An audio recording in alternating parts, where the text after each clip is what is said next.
Can you believe it? Here we are, back again. Can you guys let me know that the audio is good?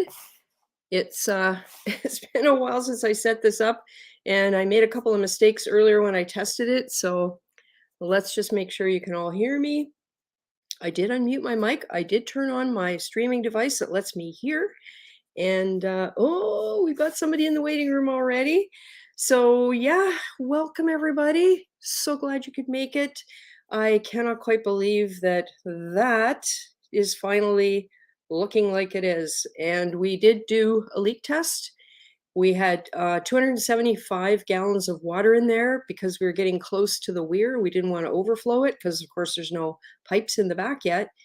And no problems. So that part of it doesn't leak. And now I just have to hope the overflow doesn't leak, because that's the part we can't test right now because, of course, there are no pipes. And that's the part they had to remove from the tank and then put back on again while it was sitting in my garage. So, oh, Christian disappeared. I'm sure he'll come back. Let's say hi to everybody. Hello after a month, I guess almost 5 weeks now. Hey, Carlos 23, glad you could come by. Christian Corals, hello, Christian Corals. Just saw you in the waiting room there. Algae Warrior, hey, Garrett. Nice to see you. We'll see you a little bit later. Carlos says the tank looks awesome. Thanks, Carlos. I'm really liking it. Hey, Jen RS. Yay, a Reefgrrl live stream. I know, right? I do miss you guys, and but at the same time, I have to say that the time off, like, it's hard to describe the amount of time that goes into it. Not that it's overwhelming or anything like that, but it's a very specific time on a very specific day. And every once in a while, something happens because it's a weekend where I go, geez, I wish I had more time or whatever. So I'm glad I took the time off. There really wasn't a lot to talk about other than when is this going to happen? And oh my God, now this. So it's such a downer after a while. So I'm glad I took the time off, and I will resume, I think, in the new year, more frequent streams, at least one Saturday and the Sunday monthly. So we'll see, maybe more than that, depending on how things go. Drum Clock, hello.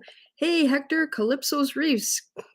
Thanks for coming. Skinner JW, hey, Skinner. One Golf Jones, good morning, Cindy. Sound is good. Thank you. That's awesome.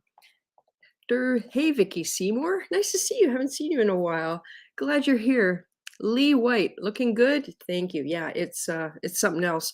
The other thing we did was we did turn on the lights yesterday when we tested all of this, and it's just overwhelming how they flare everything out. So for now, I've left them off. I will probably come up with some sort of a setting for streams so that I can have the tank on in the background and not completely obliterate vision of anything else because of the blue light. Lee White, hey, Salty Reef, the Herm 14, nice to see you. Wow, beautiful looking tank display. Yeah, let's hope. Let's hope. Hey, Dells Reef and Phil Reefkeeper. Tank is looking nice back there. There's quite a lot of space in front of the tank. There's about 7 feet. So it sits nicely in the room, and it allows for space to move around. There's at least 2 feet on either side of it, which was a very deliberate choice when we decided on the size. And so far it's worked out really well. Okay, let's bring in our first guest, Christian Corals. He's never been here before. And guess what? I don't have any glasses at my table. So we're just going to have to do the troll question without the glasses. Let me find my notes on the questions. Or I could ask one that's just at the top of my... Okay, no, I found them. All right, so I'll do this. Okay, oh, no, that's Alex G. I guess I don't need glasses yet. It was the same color background and I didn't read it. See, I'm already blowing it because I'm out of practice. Sorry about that. Okay, I'm gonna turn on my streaming device and bring in Alex. Hey, Alex. Hello. How are you? I'm doing good. Good. So this is one of the special things I referred to in the reminder video. Special things might happen. And what you're looking at right now behind Alex, and I won't talk about it, I'll let Alex talk about it, but this is a live stream exclusive reveal. So over to you, Oh, Alex. the cat's out of the bag a little bit. I decided during Reefapalooza to start sharing the entirety of my tank as my friend Reefing with O came over the house to see it. And after we got to the show and started seeing people, he's like, I got to be able to share this. And I go, that's fine. So I just threw it out there. I said, at this point, it's okay. So let me flip the camera around if I can Okay. here. I'm going to pop you full screen. All right. Well, hopefully I don't boo-boo the camera here. All right. There we go. So this is it. Oh my So God. hold on. I'm backed up against the wall here. Let me try and get more to eventually where there will be some seating. Wow. Every time I see this, it just blows my mind. So this section here will be their big fish, the fish only section, and then the rest of it will be reef. Wow. So when you put corals in here, I'm assuming you're going to be looking for minimum of colonies. no, so the plan is when I actually have the rest of the system back up to, normal, I'll bring corals in there and grow them out in there probably a bit before they come in here. So, but no, I'll probably still put a bunch of frags in here. Just, Yeah.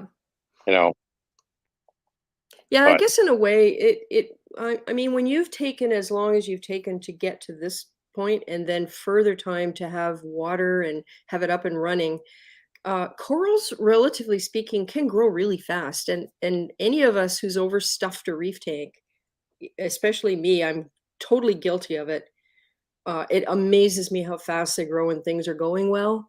And before you know it, you just have no more space. So hopefully that won't happen to you in a good way. yeah.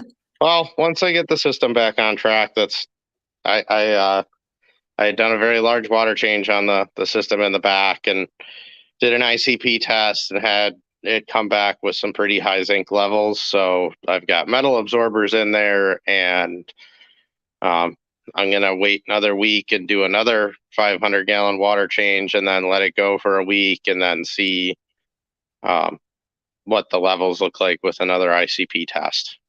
Now you talk about doing a 500-gallon water change, and we've seen behind the scenes to your two 250-gallon storage tanks. And is that where you make salt water, in those two tanks? Yep. So basically, I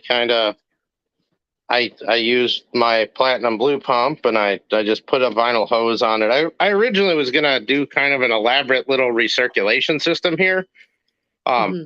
Although I'm not sure how well that's gonna work. In retrospect, I got to do a couple modifications here, I think. But the only thing, and I think I know what it is, but these interconnect lines here, they in here you could see one sticks down there and one sticks down there, and the water enters a little bit higher. And the idea is that water kind of circulates in here and it gets pulled from the bottom and back up to the top, and then down here you actually see I've got a vertical line and then one with a horizontal, and you see it kind of blows the detritus around. The only problem I found with this is, and I think I could solve it, but when I drain the tanks, it'll create a siphon between them, but when it refills them, these lines get some air in them. Oh. And when I was taking my platinum blue pump and trying to recirc the water, I had to put it on like the lowest setting so I did not overflow this tank.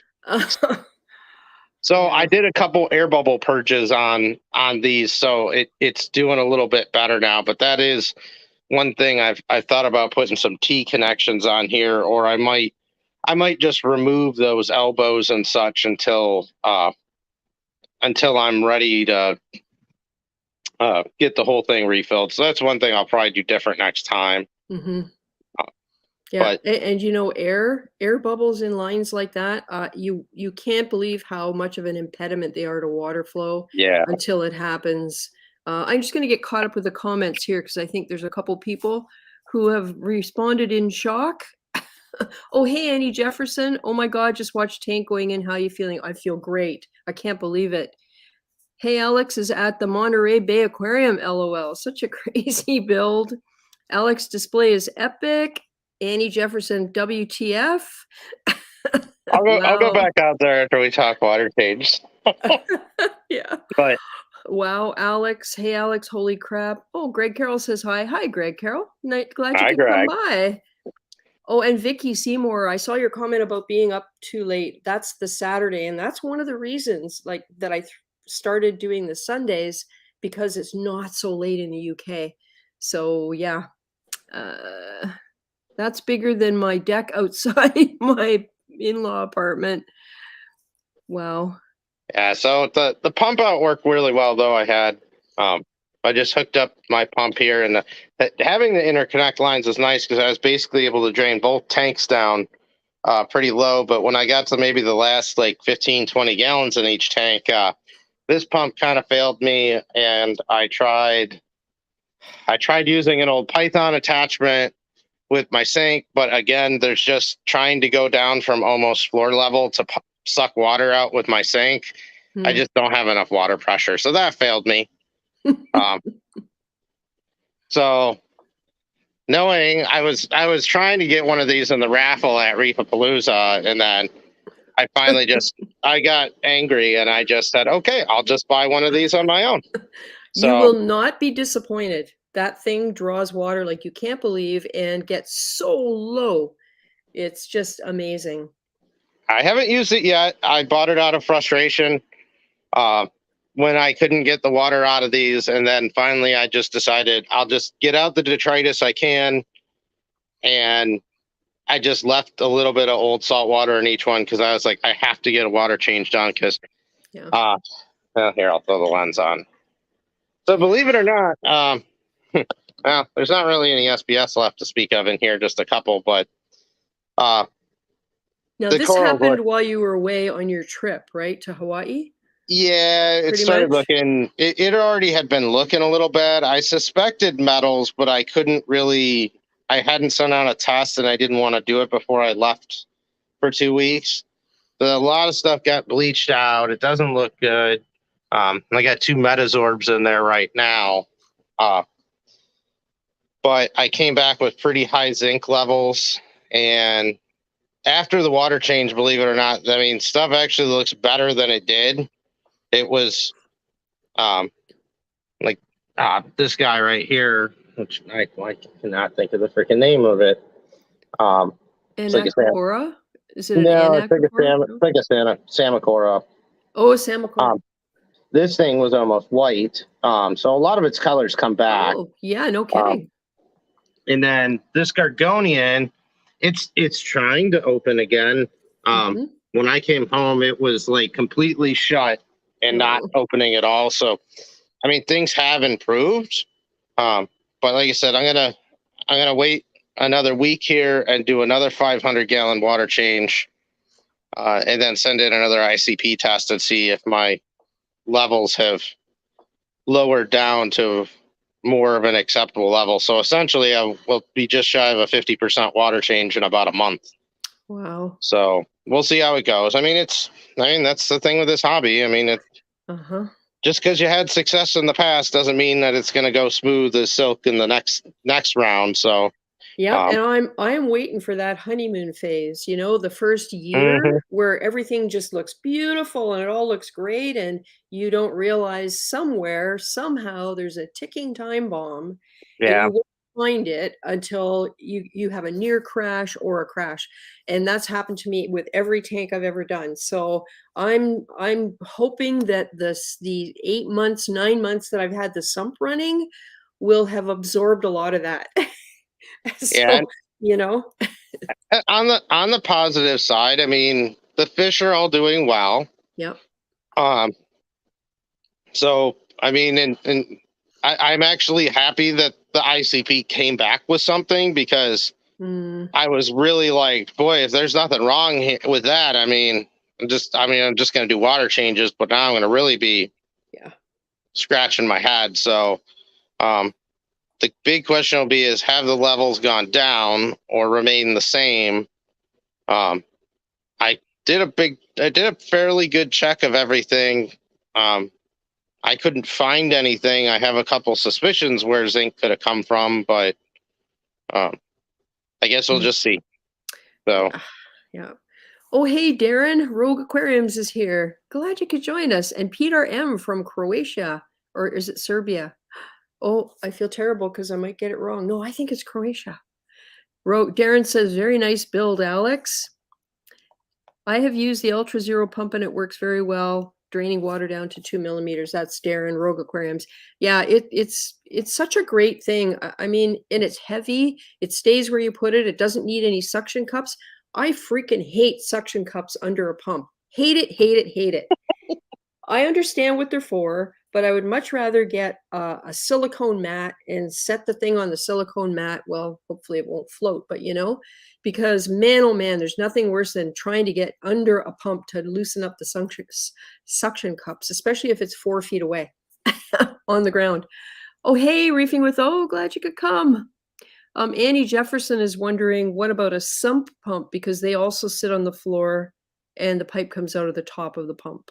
the only problem with those, and this is why another reason I went with that CJ pump too, is that one, it's built for aquariums, and a regular sump or utility pump, a lot of them will use metal parts that could corrode in seawater. That's true. And you could even if you're using it for a pump out, it doesn't mean that you couldn't necessarily leach something in. Yeah. And usually I'm very, very cautious around metals being around. That's why I'm kind of wondering if somehow like a screw or a washer or something fell in the tank that I couldn't find, that's what's causing my problem. Yeah. But again, we'll see what happens here once I get the water change done. So yeah, Skinner JW is just asking where the metals come from, and it's one of those things that I guess you won't really know unless you can find something. And other than that, the water changes, like you were saying, if it's a continuous source of some type, that's a whole different problem. But if the water changes and the Metasorb do the trick, then you'll know that it's hopefully a finite source that you can get out of there. That's the hope too, is that, because I mean, just off the top of my head, so anything galvanized. So there are screws and washers and the threaded rod cross braces that I have that are galvanized, but they're all sealed off from the tank. And I would expect if one of those was exposed, it's at 135 micrograms is what it's at. So it's not a crazy off the scale level, but it's still not good. Yeah. It's supposed to be 0, but deodorant, sunblock, there's all kinds of different things that contain zinc. I had metal stickers on the tiles that I used. I ground them off, but it's not to say that I couldn't have missed one. Yeah. And then all the pond liners are covered in this dust to prevent them from sticking to each other. That I don't know what that's composed of. I tried to look it up and haven't found anything. But again, if it is that kind of stuff, it's all finite sources. So, but we'll see. It just can. That's like you said, that's how this hobby goes. I mean, it doesn't just work all the time. No. So hey, B Speed, glad you could come. And T40, hey T40, welcome. Oh, Annie Jefferson is coming out of her 200-gallon sump crash. Yikes. They're no fun. And Greg Carroll's just wondering whether the zinc could come from a bad magnet. I was thinking that too. I mean, it's possible. I did look through my magnets and I didn't see anything on the MP40s, and I do have some old Rossmonts that I checked their magnets and everything looked okay. And my gyres, so I got some other pumps I could try to yank too and look at them, but um, yeah, it's you know I think the big thing is going to be is will the levels come down substantially after the water change? Yeah. That's because at the same time too, I'm sitting here going, I could get other, like I'm using the two little fishes. What is it? Metazorb. I got a couple of those little baggies in there. I had one in during Reefapalooza, so it does make me wonder if the levels were significantly higher, and I had absorbed out a fair amount of it before I got back from Hawaii. So, ooh, yeah.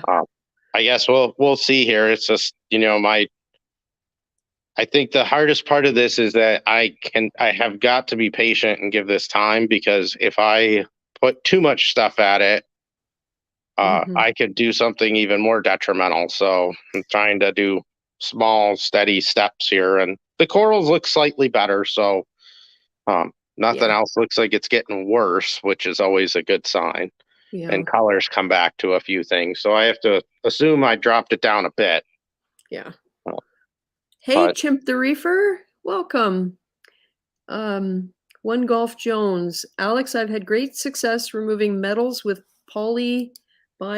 Marines incomparable polypads. Yeah, those things are amazing. You mentioned you have one kicking around there, right, Alex? I know I need to get one of those, because I was going to look at a number of different things, because I see Triton has their detox, which should be able to bind up metals. There's Cooper's which will also bind up metals. The polypath. There's a bunch of things out there, and like, it's one of those tough things where I'm like, should I get a couple more products? And at the same time, I'm going, no, that could be a really bad idea. Because if you throw too much at it, you might mess something up even worse. Yeah, too many things at the same time. Yeah, for sure. For sure. So that's always been my mistake. It isn't anymore, but sometimes it's really hard to just pull back and wait. Yeah, and the fish are doing okay. There's there's a lot of inverts that are still alive in there, so obviously the metal levels aren't crazy high. And the thing is too, there could be something else biologically going on, or some other kind of organic thing going on that you're not going to get in an ICP test.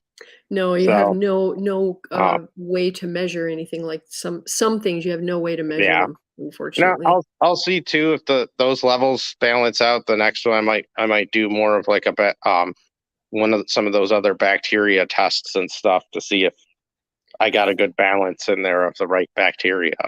Yeah. But, yeah. B-Speak says little giant sump pumps work fine in a reef tank. Well, that's interesting. And Skinner JW is wondering if you sent your roadie for a test, your roadie water. I have not. That is also on the table too. Although the only thing that I checked our municipal water testing here, and we don't have zinc levels reported in it.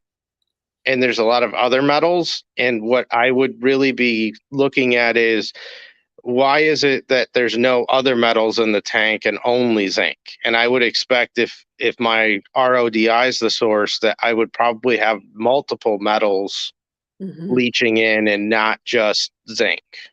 Yeah. Actually, my iron levels, I think, were actually considered a little low. Oh, that's interesting, especially for municipal water. But we'll see. Yeah, time will tell. So, oh, hey, Greg. He said he forgot to say hi, Reefgrrl. Hi, Greg.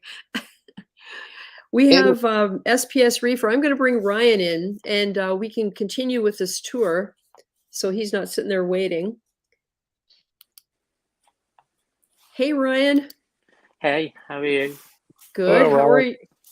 How are you doing? Alex. Yeah, good, thank you. Good. I'm just going to let Alex finish off his tour here. And then Yeah, we no can get worries. an update from you because your tank's looking a little different again. Yeah. So I didn't, of all this talk on here, I haven't talked about how many gallons this thing actually calculates out to. And dimensions. Yeah, so from here to the far end is 30 feet. It's 6 feet wide. And then this is another like 6 foot by 6 foot end sticking off here. So technically, the way to look at it is the tank's 36 feet long, 6 feet front to back, and it's going to be 32 inches tall. So I think that's going to put the top of the glass around here somewhere. Right. So you'll be able to stand up and look at it and kind of be looking down into it, which is a good vantage point. Yeah, I decided I wanted a short stand for a few reasons. One, I want to be able to sit in a chair. Yeah. And be eye level with the top half or top 2/3 mark with the glass. Mm-hmm. That way I could see downward and I don't get that washed out look from the lights. From the lights. Yeah. And there's no equipment under here, so there's not really a need for it to be tall. And then the other big thing is that the canopy will actually probably have just as much, if not more, height in it than the actual glass. So I'll have plenty of access room for equipment. I can mount lighting up higher. There's going to be some plumbing lines that are going to have to be run in here. So that's the other piece of it. So I've been working on the canopy, which I have a lot of it sitting down here right now. I finally notched out the last of my boards here for it. So now I'm moving on to cross bracing, which these are just rough fit. So as anybody that's done a lot of woodworking or working with rough cut lumber, sometimes it does not want to cooperate with what you want it to do. So there's a couple of these that have a little bit of a twist, or like this big one has a little bit of a warp in it because it's so long. But that'll all get taken care of. It's all going to get pulled together and brought into being square. So, but these will all be the T-beams, so these will be able to support the load, which honestly shouldn't be a huge load in here. Mm-hmm. Maybe a couple 100 pounds a section, which this should not be a problem to handle.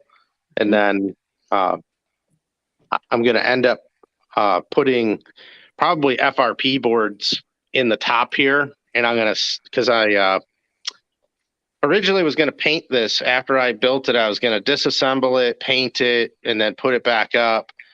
But I have chosen against that now because I know the sustained humidity in here is going to be so high, and I'm worried about paint getting into the tank that I just don't trust. Oh, right. So I am going to use Pond Armor epoxy on everything that'll be exposed to humidity. Right. So that will plastify the wood and seal it out all the way. Yeah. So got some more comments here. Where did that one go? One Golf Jones says he or she heard Rio pumps leach metals. I'm pretty sure Rio pumps have metal impeller shafts because I've had a small one that was part of a reactor that I had a part to clean. So I don't know. And Annie Jefferson says she used the poly pads. High tin after the sump incident. Couldn't figure it out. Oh, hello, the Reef and Rican. I can't remember if I said hi to Chimp the Reefer, but hi you again did. If I have. Annie Jefferson says her iron levels were non-existent. Oh, and she's wondering about the foundation, the concrete, wondering whether that will hold what you're doing here. I can't remember whether you did anything special under here when you had the house built. So I did not, but I've done quite a bit of research on this topic. I can imagine. So the one thing is, when you think about loads coming from very heavy objects, I mean, this whole aquarium is going to weigh probably about 50,000 pounds. Yeah. But the floor itself, one, it's not a live load, so it's not like I'm taking a 50,000 pound truck and driving it on and off of here. Right. This is going to be a load that's slowly put onto the floor. And the thing is that there's solid earth under it. And that was what I wondered about a lot. And basically, after a ton of reading, unless you have a sinkhole or a swamp underneath your house, there's nowhere for it to go.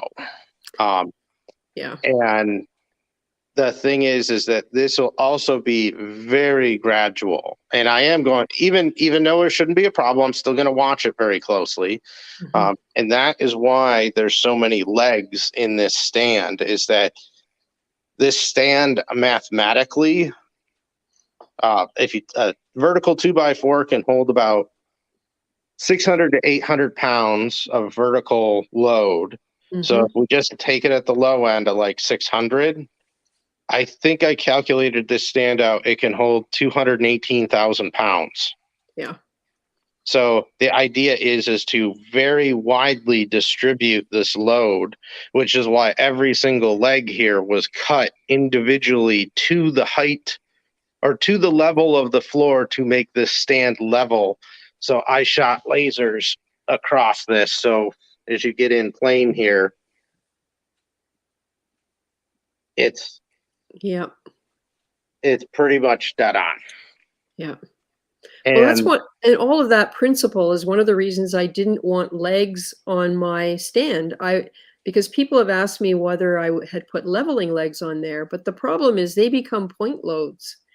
And I really didn't want that on a tile floor that's resting on a plywood subfloor, because for sure I would have cracked tiles. Whereas with the perimeter load with the two stand pieces, it distributes the weight so much better. Yeah. And the other thing is too, that is another reason that I'm only going 32 inches tall. Oh yeah. You got to remember, it's the vertical height of that water that is what's really going to do it, because yes, while this tank's going to weigh 50,000 pounds, it's spread out over a very large area and really isn't exerting a crazy amount of force on the floor. Yeah, because it's true. It's the force. And the other concern is shear force in my case, because we're resting on two stud walls, and on top of those are extra large, like extra deep sister joints or joists. And my concern when we changed the size of the aquarium was that both edges would no longer be resting one on each wall. One edge is actually inside a wall, but it's only maybe 6 inches inside. So the shear force isn't enough to drive it down and go through those upright 2x10s. Like, it's just, yeah, I was a little worried about that, but I found out that that construction was what was going to keep it where it needs to be. And that's the other reason too, that the tank is not right up against the wall. I wanted to leave a gap there on purpose to put it a little bit more out into the slab, so it's not on edge. Yeah. For the pour wall. So this is a finished wall. There's even more space behind it before you get to the actual form for the actual basement wall. But it's Bert Minshew's, hey Bert, glad you could make it. He's wondering if you're going to have an orca exhibit. No, I'm just I have a lot of possibilities here, and with this being all a reef, I don't know everything I'm going to do yet. I'm pretty set on the fact that this section here is probably going to be more of an LPS low flow area. And the further down you go this way, the higher the flow is going to get. So thinking more SPS in here. And then, like I said, big fish area here. And then there'll be a semi-permanent divider put in here that I'll be able to have a couple layers of it to separate the tanks. Yeah. And there'll be netting going up high, so nobody can take a jump and try to get from one side to the other. So, and if something's too small to get through the barrier, well, that's on them to not get eaten over here. Yeah. So, yeah, Hector's saying that's where all the wood went from my lows. I went looking for some. They told me Alex bought it all. well, I did. I am happy lumber has gone down. I was buying about 30 2x4s at a time and a handful of 2x6s to do the section. So I started here. When did I start this? I wrote it on here, so I have it memorialized. June 27th, I started. Yeah. And I finished. Hold on, I have to walk to the other end. You're going to get your exercise. It is nice for that. Oh. And I'll have my little office here eventually when I actually get a real table, let's say. And then August 28th, I finished it. That was the finishing of the stand. So essentially 2 months. 2 months. Wow. Yep, I could do about 1 to 2 rows of these a night before I was just I was ready to stop. Yeah. Chimp the Reefer says we should all thank your wife for letting you do this, and now everybody's thanking your wife. I keep telling her that she's one of the coolest wives out there because everyone says so, and she doesn't believe me. Yep, it's true. So with that done, though, the canopy is next. So just going to keep, I'll get this section in. I got most of the lumber cut I got all the lumber cut for cross braces. I still have to make my T-beams up. So I got to get some more 1x3s or 1x4s to do that and cap this all off and then tie it all together. So a little bit of work there. And you're going to tie it together one section at a time and just see how it goes, or are you going to do the whole thing and then tie it all together at the same time? I think what I'm going to do is now that I've got all the big lumber for this, I'll probably fit it together. Because I can't get to the end over there, I'm going to do pocket hole jig screws to hold those 2x4s in. And then on this side, I'll be going through the sides here. And then once I have that done, I need to measure the distances in here so I could put in more 1x3s to essentially make an inside lip so I can attach my waterproofing panels from the inside. Right. So cool. It's Bert Minshew wants to swim with the dolphins when you're done. There, I'll say this much: like, this is actually big enough. There is a possibility of some appropriate shark species and/or stingrays in here. So, but they would go in the reef tank because they'd probably get eaten in the big fish tank. Oh. So I never got any in the 720 because puffers, angels, and triggers are a bad mix with sharks and rays. Yeah. So, but might try it in here. We'll see. Cool. So this is essentially where it's at. So hopefully in the next couple days here, I'll get most of these sections framed out most of the way, and hopefully by the end of the month, I'm done hopefully by the end of December, I'm done with the canopy, and then it's going to be moving on to the tank bottom. So sorry for anyone looking for plywood in the Chicagoland area, because I need 27 sheets of it for the bottom of this tank. So you, I interrupted you when you were talking about gallons. We started with dimensions, and I don't think I ever let you finish talking about gallons. So I calculated the inside of the glass dimensions to give a true number. So it's a little over 4,200 gallons is what it'll turn out to be. Annie figures you should have lined your entire basement with pond liner, and then you could just go diving in it. My wife would not have accepted that. We have a question from Oof Pokemon. Hey, Oof Pokemon, about a dying Montipora. he or she says, my Montipora is dying. Anybody know what's happening? The tissue's ripping off. It's happening today, and I can just rip the tissue off. So if I put it in hard flow, the tissue is gone. Can anyone help? That sounds kind of like RTN. Mm-hmm. Could be a parameter swing, maybe, like severe. If it's just Montipora. He says all the other corals are doing fine. He's got more SPS thriving. Yeah, water parameters. You always check it for. Doesn't sound like it, but you always check it for nudies. Yeah, because they kind of go little spots that gradually expand. Mm-hmm. But if it's had enough of it, it's just dying. Yep. So I guess Oof Pokemon, if you have an opportunity to test your parameters and see what they are as far as alkalinity and not so much calcium, but see what your parameters are. Salinity, maybe. It sounds like something shocked it. Check the magnesium levels too. Yeah.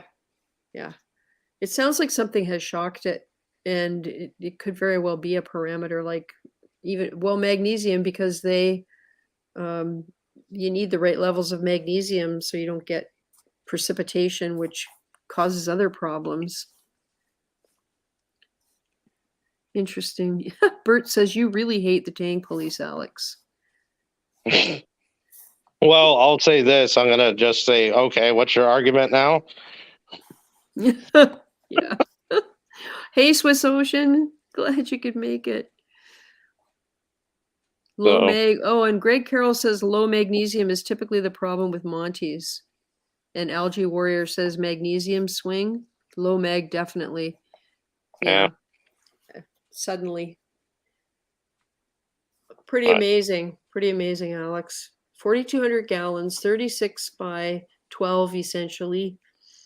36 by 6. 36 by 6, but then another 6 by 6. Yeah. Well, it's just better to think 36 by 6. Take away the L and just make it a rectangle. Yeah. I guess 36 by 6 is big enough. Oh, man. My wife said I'm not utilizing the space properly down here, but I disagree. Oh, I think once your workshop on the left over there gets, once you're done and that's not there anymore, you'll be able to see, because I could see a comfy banquette along there with like low lighting and footstools and just cozy, you know? Yep, that's the idea. Is that'll be a seating area, and then this will all get arranged eventually to be a nice seating area, and then I'm gonna put my office there, which looks like total crap right now, but I threw away my desk when we moved, and I used a couple of our old tables, and she's been like, why haven't you bought computer desks? And I'm like, I think I want to spend my money elsewhere. Yeah. Priorities. Yeah, it was, what do you want for Christmas? And I said, plywood.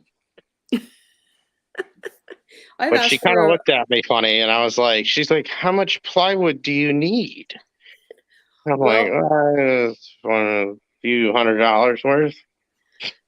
We lived in a house in the 80s that was a heritage home, and the style of it was called a bungalow with a koyao roof. So essentially the building was 30 by 50, and the roof, it housed bedrooms with dormers, and the bottom edge of the roof swooped out to form the eaves. And that's why the koyao roof was this particular name of this style of house. When we had to have that thing re-roofed, now this is in 1980, I want to say 1985. It cost us $13,000. That was in 1985. And the roofer said the only bigger project they had ever done was a church. And it needed 80 sheets of plywood to finish that thing. Unbelievable. So yeah, it's expensive. Beanbag chairs and bongs. That's what Skinner JW says. Yeah, it's going to be a big project here, but I think once this canopy's done, the tank bottom's going to probably go in pretty quick. I think the longest piece after that's going to be the bottom seal surface, and then the top brace, building those out. And then once that's roughed in, I'm going to epoxy and fiberglass everything. And essentially, it's just going to be skinning the outside with some nice plywood, putting on doors, finishing work, and then it'll be time for glass and aquascape. Yep. So, and that there won't be, I think one of the things, just working out what I'm doing for light racks and how I'm building them. I haven't figured those things out yet. The exact electrical layout in here, I'm not 100% sure. I know I'm going to put 3 15-amp circuits in this canopy, though. Yeah. Where you so need them. Yeah, I just got to figure out with light racks and stuff is how I want to put them in, so that I'm going to have to be able to slide them in and out somehow. Yeah. Because, I mean, I got half the tank. I will not be able to reach the back without getting in. And I really want to avoid that as much as possible.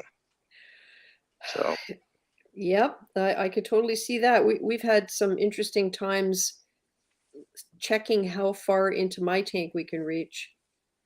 And it's gonna be close. Gonna be an adventure getting the rocks in there.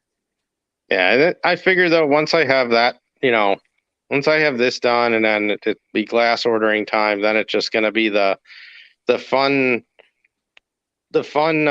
challenge of which way do I bring the glass in, through that window there or through the stairs over here. Yeah. That's going to be a fun choice there, because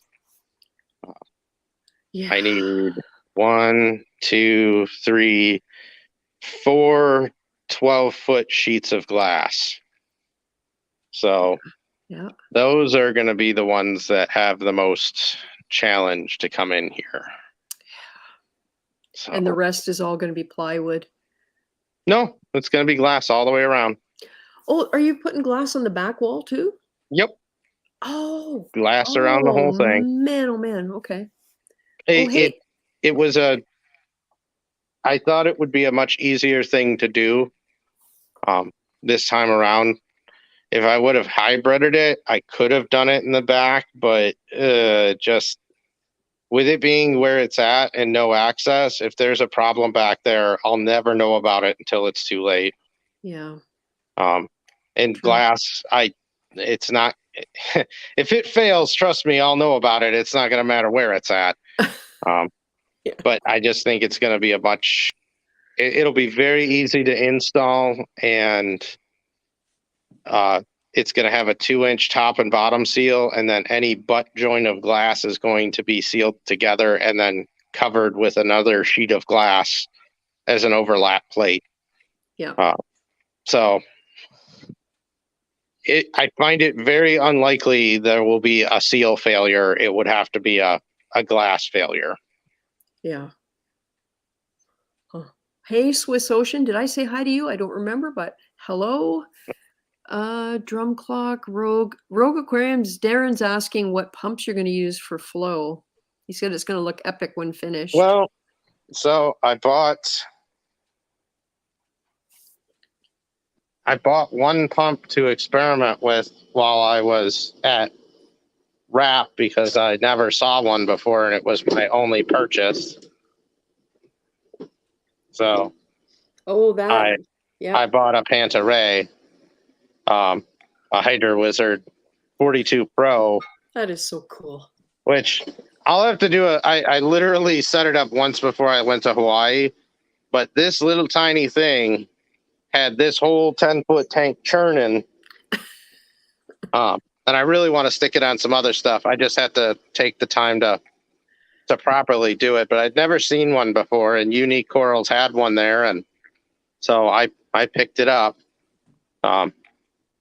So it's definitely not big enough. I've been I saw Biz has their big titanium can, and then I've also looked at other panta rays, and I might do. I've got some DIY stuff I want to do too. Once I get a 3D printer, so at this point, it's just it's going to be some time to get there, but I'm not worried about it because when this display tank is built, it's going to literally take a month to fill it. Oh yeah. One, because my RO unit is only going to go that fast, and two, I am going to add a few inches, probably stop for a few days and watch it, and then start it back up and go a few more inches and stop it. Because again, this is a lot of weight and it needs to be done very methodically and carefully and taking my time. Yeah. And then even once it's filled, I'm not just going to dump salt water in it or salt into it. I'm going to probably get some recirculation pumps in it and let it just run. And then do an ICP test or two. Because my main concern here is this is more than twice the water volume of my current system. So when this is ready to be plumbed in and I throw the switch, I don't want to disrupt everything else. I hear you. That's exactly the problem that I face is that how tricky it's going to be to get water transferred from downstairs from that system up to the tank here, plus some new salt water, and then making sure that I'm not doing water changes too quickly downstairs because I don't want to shock that system because it's established and it's running and it's, everything's doing pretty well. So yeah, it's tricky. It's really hard to overstate how it pays to be patient and go slow when it comes to this. The last thing you want to do is flip that switch, join them together, and watch everything react to some sort of thing that's in the water that they don't like. Yeah, I mean, this thing might sit on its own for 6-8 months. I don't know yet. It's gonna be. I'm gonna really be taking my time on that front. I mean, I might even add a few fish into it and stuff. Because it's just so big. I mean, as long as the temperature is good and, feeding the fish for a couple of months here isn't going to make much of a difference in the bio load of something this size. So no, I wouldn't think so. But we'll get it there. It's just it's going to be a time consuming thing to just wait, but that will give me plenty of time to experiment with flow pumps and 3D printers and lighting and everything else to get it how I want. And oh yeah, it's not like you'll be sitting in your chair twiddling your thumbs. So there's a lot of other stuff to be done for sure. For sure. Oh, hey, Ian, Sustainable Marine Canada is in the chat. Hello. Oh, I'm a little behind in the chat here. Vicky Seymour says, Mad Dog did that to me one Christmas. She asked what he wanted, and he said rocks for the fish tank. I've asked for a high-quality refractometer after I wrecked my Cybon, and we'll see. My husband did a whole bunch of research, told me a few things I didn't know, so we'll see if I get that. My birthday's in February, though, so that would be good. Hopefully you don't get the plastic one with the little floaty arm. No, God, no. I got one of those with my very first tank. And yeah, I soon learned. Oh, yeah. Oh, hey, Yeah. Taryn. How are you? Taryn's Little Ocean. Taryn has a new build as well. Yeah, lots happened this last month. So yeah, Darren says, I can't reach all the way into my tank. The tangs are my friend. Oh, Skinner JW is asking how much each sheet of glass will weigh. Oh, I can't say exact, but the 12-foot sheets I estimate are going to weigh they're somewhere in the 500-pound range. So wow, it's going to be that's another job that's going to be very slow. It's going to take time. Because my ideal method is going to be I pre-position all the glass around the whole thing. I'll have some framing inside to hold it in place. away, and then I'll start on one side and I'll just start sealing. And once I start, I won't be able to stop until it's done. So are you going to use that RTV? Is that what it is to Yep, do the sealing? RTV 108. Yeah. Yeah. So Wow. Oh, Ian, Sustainable Marine, if you're still here, I did email you the link. Oh, it looks like we lost Ryan. I hope his phone didn't die waiting. well, you could bring in. There's anyone else in the waiting room? You can bring them in, and I think that's all my update. Yep, not at the moment. Bert says everyone thinks they had shortage issues with Tropic Marin, but wait until Alex fills his tank. You don't use Tropic Marin, do you, Alex? Yes, I do. Oh, do you? Okay. There you go. Okay, well, I'm glad I have my year's supply. That's okay. I will work with my LFS to get the supply that I need, and I might, depending on how I do it, I might piecemeal it slowly over time. We'll see. Yeah. So Reefing with O's suggesting to turn the return pump on slow and have it mix only a few gallons a day. yeah, I think that's definitely on the table too, because I'm like, that's one heck of a water change to do. I think it's the big part for me is going to be is balancing between the two.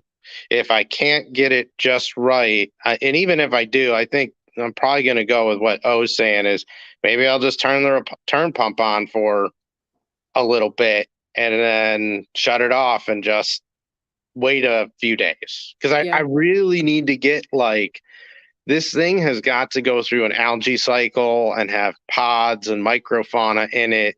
Yeah. And that's what I'm saying. It might be 6 months of this thing being filled with salt water and not connected to the system. Yeah.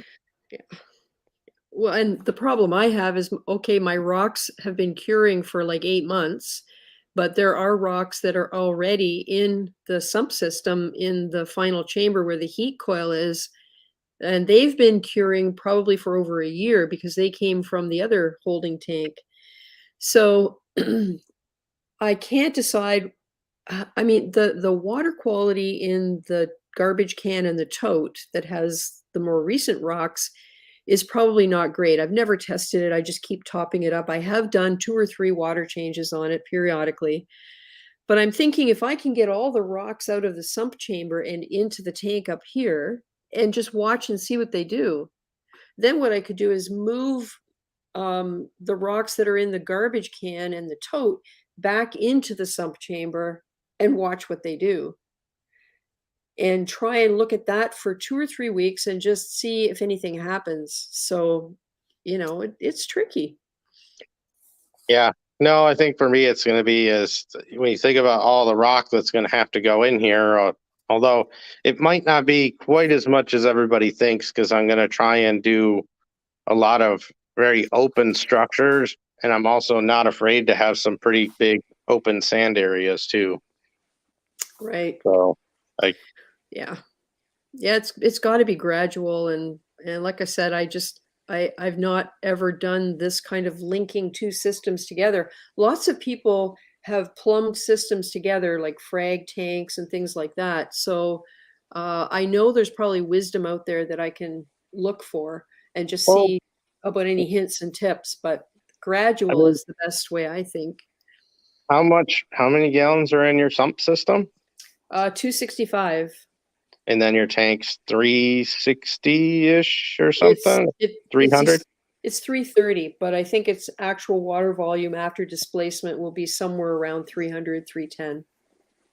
Yeah. It might be kind of what O's saying is just slowly do it, because it's almost like a water change. But yeah, it's a challenge. Yep. And we have to maintain the ability of the sump to continue circulating. So where that has an impact is the overflow trash can is going to have to carry the overflow pipes from the tank here downstairs.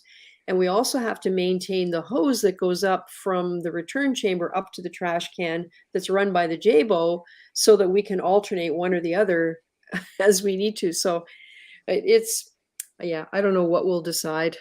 eventually. Let me say hi to a few more people here. And then we got, just popped in. Hey, Ryan. Ryan is here, so I brought him in. Broke Reef Man 45. Glad to see you. Daniel B says, I was a die-hard fan of Tropic Marin, very hard to find, so I went with Fritz RPM and never looking back. Yeah, Daniel, I mixed the two, mainly to save money, but also because I thought Fritz was a pretty darn good salt. Then I was given a sample of the Tropic Marin and I really liked it. So I mixed the two together. And it was really successful with my Red Sea tank, and with the last tank I had the holding tank. So I thought I'm going to keep doing that. Okay, let's bring Reefing with O in here. And then Ryan, maybe we can go on a tour of your tank. Is that everything for now, Alex? Yeah. Oh, cool. All right, we can chat. Hey, O, how are you? we don't hear O. There we Oh, go. hey, There we go. my kids are playing video games in the background, but how's everyone? Okay. Good. Doing good. I think we're going to bring Ryan up because it looks to me like his tank has some changes since the last time. Hey, Ryan. Hey, how are you? Good. Thanks for waiting. I appreciate that. Oh, it's no problem. Yeah, no problem. Cool. So you have a few different things in here. Mm-hmm. And some fish. Yes. Yeah. Yeah. Well, let's see if I can find them. So we've got a couple of tank bred clams in there. Nice. We've got a scorpass stand in here somewhere, but he'll be hiding.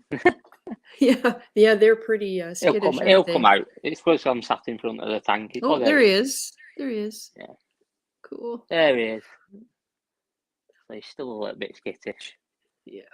So is that a new piece of rock I see over on the right? It is, yeah. So we've got rid of the two rocks that were in there, and we put this one in. And that looks like a nice chalice right there. Yeah, it's a mummy eye. So really difficult to find at the minute over here. Yep. Huh. So we found this one in the LFS last week. And, yeah, it's the best example I've seen of one in a long time. Really nice. That's one of my favourite ones. So how has the tank been over the last month? Are you able to turn your phone sideways? Oh, yeah. I keep forgetting. That's okay. Oh, there we That's go. okay. Cool. There we go. It's been okay. It's not run as good as I thought. Things are getting back on track now. So I'm debating whether to do a mixed reef. So that's why I put the chalice in, and just have a handful of nice SPS rather than just going crazy. Yeah. So we're debating it. I'm not sure yet which way I want to go with it. So it'll be after Christmas now before I make that decision. Right. That's the newest one today.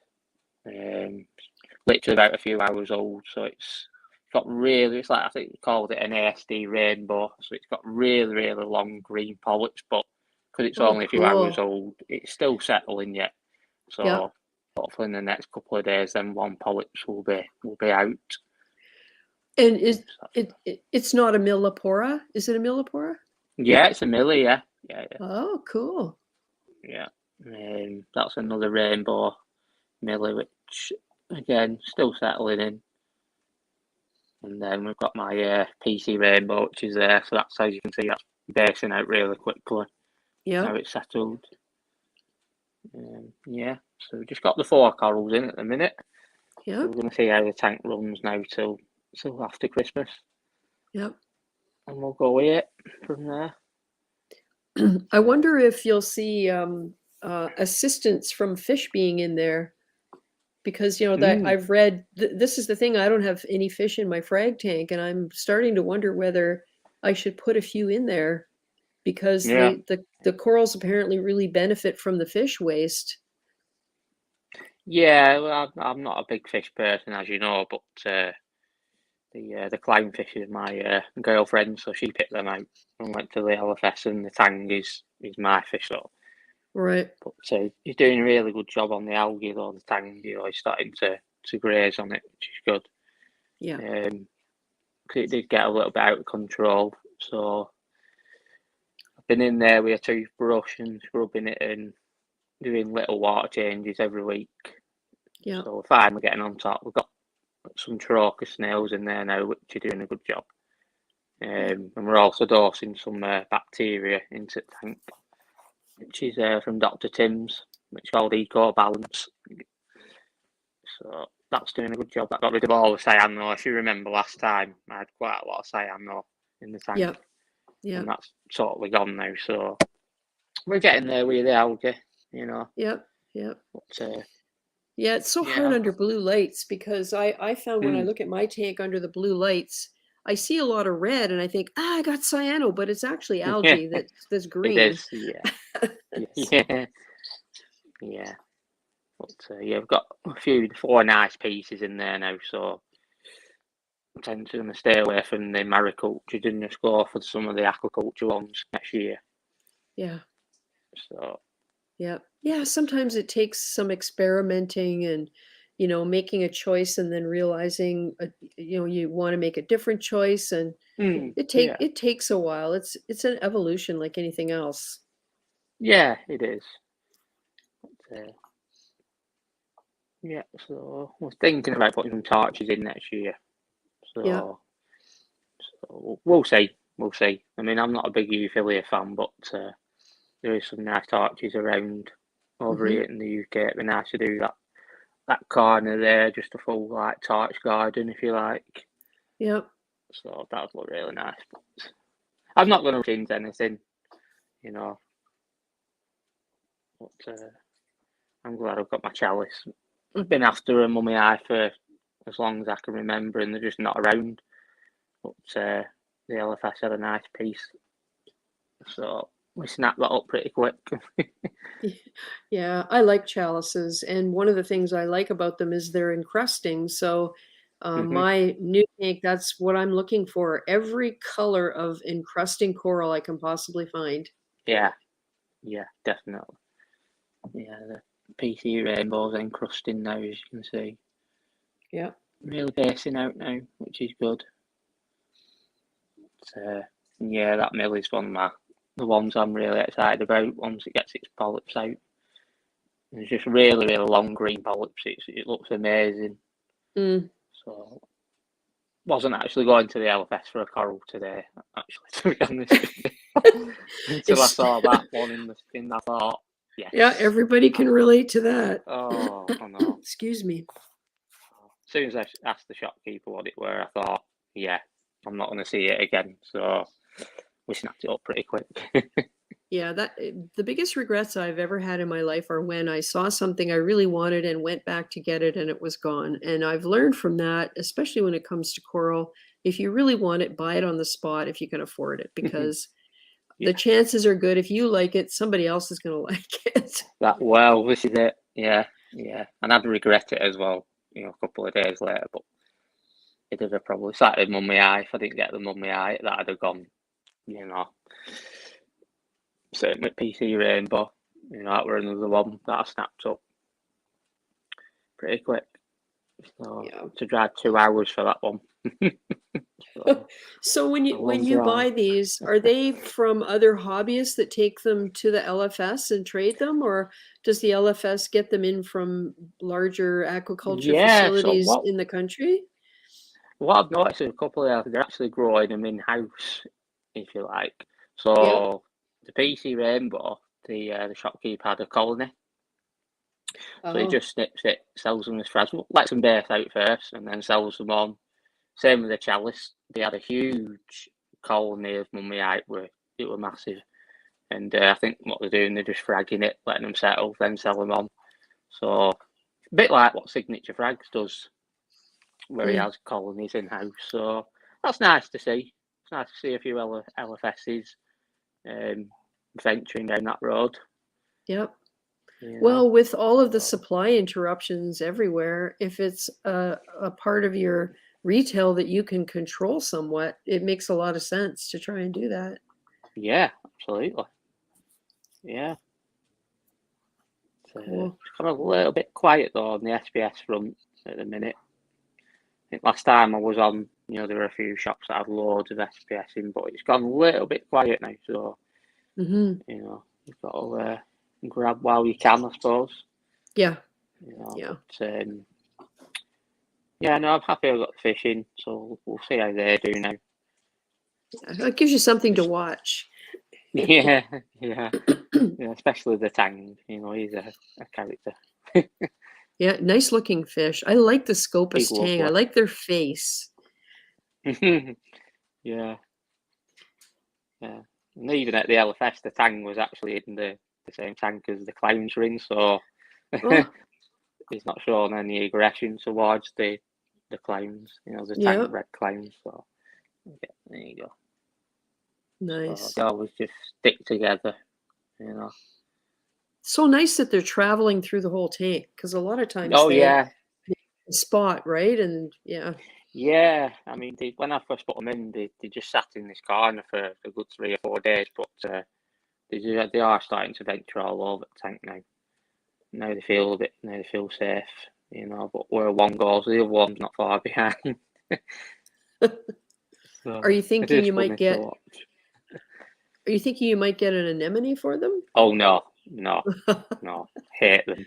I I hate I'm them. afraid of I them. don't I'm like. afraid of them. Oh, I don't Yeah. like them. No, no, especially with the way when they wander. You know, it would frighten me to, especially with the corals we've got in here. You know, some of the pieces Yeah. we've got. I'd hate if anything's happened to these 4 Yeah. pieces. You know, it's took me long enough to get them. You know, so if I didn't have the corals in, then maybe yeah, I'd put an anemone in. But no, definitely not.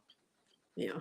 Oh, they'll find a spot that once they mature enough, they'll find a Yeah, spot to go and lay their eggs. yeah. I mean, And they're only small. You know, they're only tank bred clowns, so they're only small. So, yeah, but it is good to watch. But I'm happy I found the tang that grazes on the algae. There it is. yeah, That's his cave that he likes to go under, but he is grazing on all the algae. Same with the Trocus, they've really gone to town on the algae now. See where they've been going through it, where the hmm, salmon's appearing. yeah, But, yeah, things are getting back on track now. cool. You know, so and I've said to myself, I'm not going to change it again. Well, it's good that you've sort of given yourself a timeline, so you can keep just saying, "No, I'm going to wait. No, I'm going to wait," and then in the new Yeah, year, you can then decide. that's it. That's what I'm going to do. Yeah, I'm happy now with the corals we've got in the fish. So you know, it'll be after Christmas now before I put anything else in there. And the way you have this set up right now, I can imagine those corals growing large. And if they grow Oh large yeah, in that spot, they'll look really good because they're spaced in such a way yeah, that they have space to grow. yeah. It's one thing I've been guilty of not having enough space between them.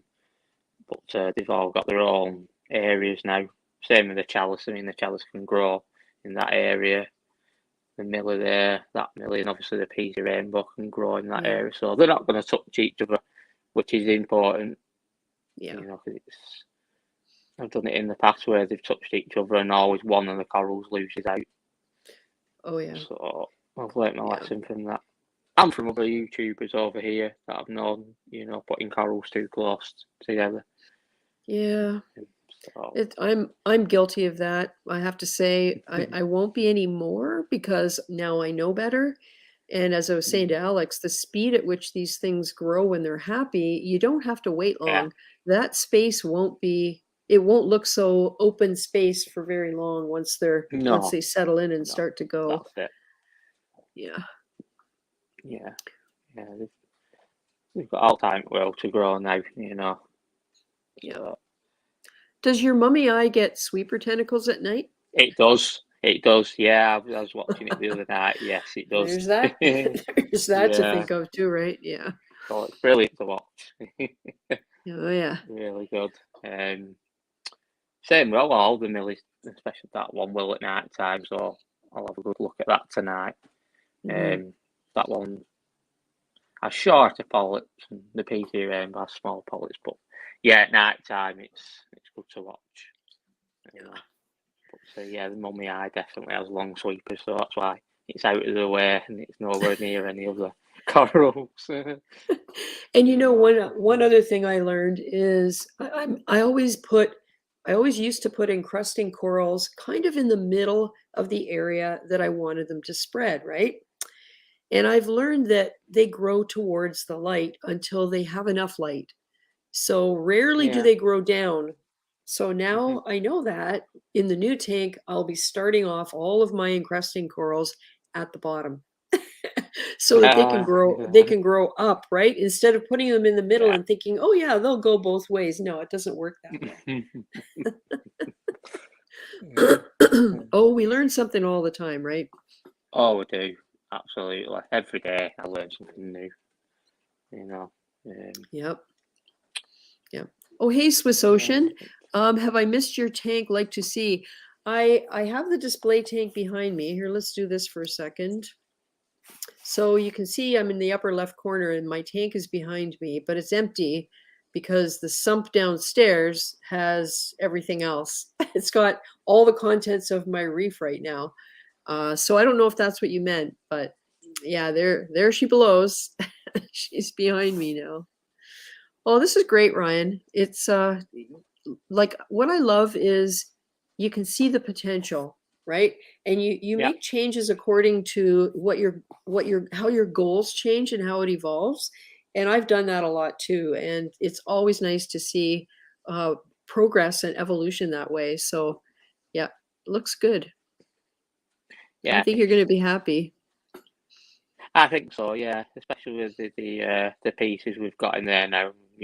4 really nice pieces rather than just you stabbing a milli. So that's what excites me. Look at Alex. He's showing off his skimmate. You know what? After seeing that in person, I have a whole nother perspective now because it's that's I've seen it and it was like, oh, that's big, but that thing is bigger than my head. Yep. Like, yeah, that thing is gigantic. Like scale is like you see it and it's big, but I'm a big dude and the stuff was bigger than I was. You got the first selfie with Alex's skimmer. Like, I still couldn't believe O's reaction when we'd been in this fish room for 45 minutes, and I'm like, "Well, do you want to go see the display tank?" And he's like, "What are you talking about? This is it." I'm like, "Dude, you walked right by it." but the room that Alex is in now, which I guess is the sump room, the thing has 2,000 gallons. So I'm thinking, and obviously it's unfinished. You can see he's working. So I'm thinking, oh, he's going to expand this tank and he's going to expand this tank. And I'm looking up because I remember that thing he was building. So I'm looking under the tanks and I was like, oh, there's the legs he was building. I'm seeing it in my mind, not to Alex. So I'm like, oh, he's going to expand this. And I'm asking him about his water change station. I'm like, oh, he's going to expand this. And after I'm there, we're talking, and he's like, hey, you want to, I think we were going to have beers or something. He's like, want to see the tank? I'm like, the tank? Like, what are you talking about? I've seen the tanks. You have more tanks? And he had a tank that his sister gave him. So I mean, oh, you mean the tank in the hallway? He's like, the tank you walk by in the hallway. I'm like, oh, your sister's tank. We spoke about that already.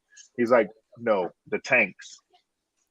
And I went outside, and man, I saw the tank. Like, I couldn't believe it. I was like, damn, holy crap. Like, this is nuts. Like, this is nuts. Yep. I don't think that was the exact word you used, but yeah, but it's PG, and my kids are playing video games right here, so I can't. I just like that you started walking down and then started seeing more of it coming out behind the wall, and you're like, no. Okay, so it's an L shape. So the sump room, when you come out, you see the 10 foot by 6 part. So you're like, okay, like, Alex, geez. And then he's like, keep walking. And as you're turning the corner, because it's an L shaped corner, as you're turning the corner, you're like, wait a second, like. And I'm like, this is your tank? I think the next day when we were at Reefapalooza, I was telling everyone, like, man, this is my crazy friend right here. Like, and this is his tank. I told like the guy from Worldwide Corals, and I told everyone I could. I was like, "Yo, this is my friend Alex, and he's crazy. Like, he's building like a There were several times that I got pulled aside. Hey, show them what you're doing. yeah." The guy from Worldwide Corals was like, "Oh man, that's the exact way we build our stands." Yeah. I'm like, "He's doing it himself," and he's like, "What? Like you're building it yourself?" It was. Yeah. It was. I don't have any words. Well, you do, but you can't say them on here. Yeah. Yeah. Yeah. Crazy man. I know. I like that mummy eye chalice though, Ryan. That's very nice. I'm looking for a piece of that. Yeah, it took me a long time to find a piece like that. There is other mummy eye chalices around, but that's the best I've seen. And I'm quite lucky because the LFS that I got it from has a huge colony, dinner plate size, so I can get a frag of it anytime. I am trying to join with my phone, Sydney, so I can maybe show my tank. It's not as nice as the tanks you're seeing here, but what you mean, Alex's dirty skimmer? Let me see how.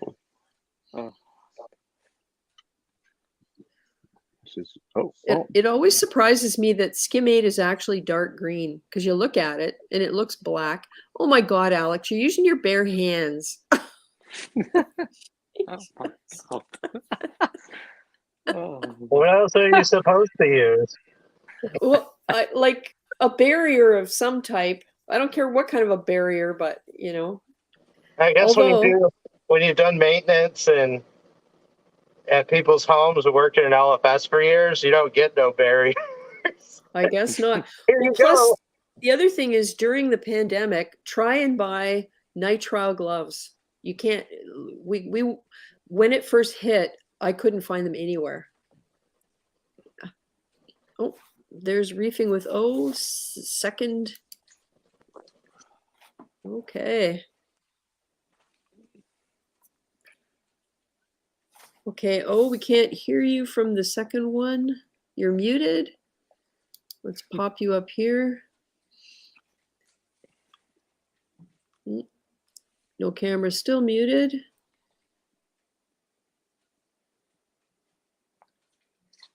Yeah, let's do this for a second. Yeah. So I think I mentioned we did the water test. We had up to 275 gallons in here in the tank behind me. And we used the innovative marine pump that I use downstairs to do water changes and everything else to move water around. We put the pump into the utility sink, filled it up, put the hose in the tank, and just started to go. And the pump goes faster than the sink can fill, so we just had to keep turning it off. But I've got video of all of that. Okay, let's get O up here now. Can you hear me now? Back. Yes, sir. All right. Hey, let me start with my little NEM setup here. So it's, again, this is my apartment, New York City apartment. It is right next to my TV, so hence the little, little creative solution I was trying to do. So yeah, that's the Kessel A500. Yeah, so I had a 360X and I wanted more par. So I upgraded to the 500X, and it's now about 3 feet over the tank with a really narrow reflector. And so I get about, I think, 250 now par to the NEM tank. And I'm not running it full. So I think the NEMs are happy. That looks nice. And I have a mangrove here. It's doing okay. I have another couple. I have 4 more mangroves that I'm running in a little 10-gallon freshwater tank. So it's my first time doing mangroves, so I wasn't sure if I didn't want to kill all of them at the same time. So I have 4 in freshwater, 1 in saltwater. So I'm trying to, but this tank has a crazy aptasia problem, and I just got some nudibranch, so you have to give them a couple of months to do their. Yeah, so this is just a mix of bubble tip NEMs. Like this is just my standard one that's been passed around between Dave and I. I think that's a Black Widow. And that one I got yesterday. A friend of mine gave that to me. That's just a rainbow nem, and when it opens, it looks good. Looks really pretty. Lots of colors in there. Yeah.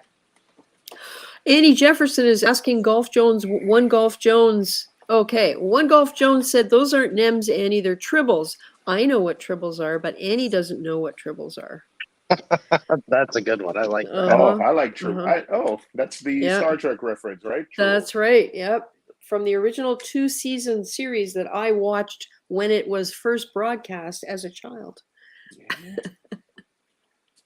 There's a great Deep Space Nine episode with them too. Oh yeah, when they went back in time and brought them back. Yep. Yeah, I'm a Star Trek fan, so I'm a Trekkie. I'm a true Trekkie. So. So this is my since the last time I had like a little rock structure collapse. So this is just it was my fault.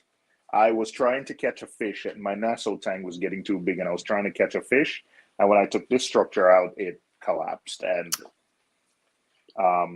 so I just tried to recreate it. My Euphilia aren't doing too well because the clownfish look. They think they've gotten so aggressive, like they think I'm going to put my hands in and ready to attack. But any Euphilia that I put here, they laid their eggs on that colony back there, and they're the ones that sort of mushed it to death. But anything I put, they tend to love it to death. Yeah. But it's okay. Life goes on. Yeah. And that's those Euphilia, that's what your wife likes, right? Yep. Yeah. So I had a couple more torches, and they sort of love them to death. So as they kind of harm stuff, I just stick like, SPS. So I think that is a green, I'm going to say whatever a Milka stylo is. I think that's a green stylo. So a green stylo. I think that's what it is. I don't think I've ever seen one.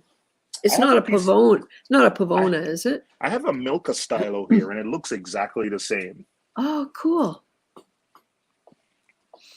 Yeah, but everything else is, I think, doing well. I just had one loss recently. It's hard to see. Oh, I had 2 losses. That Millipora died, and then I thought Zoas didn't choke healthy coral, but man, look at that. That was a nice, thriving Millipora or something, and then the Zoas just literally grew. What kind of Zoas are those? I don't know, man, but they're red. I have no idea. I don't even know how they got in the tank, to be honest. They're I know I've seen some pallies that get really aggressive. There's enough pallies. I mean, I have some lye. I think my next step is to sort of like maybe squeeze some lye or some kalkwasser on them to try to beat them back.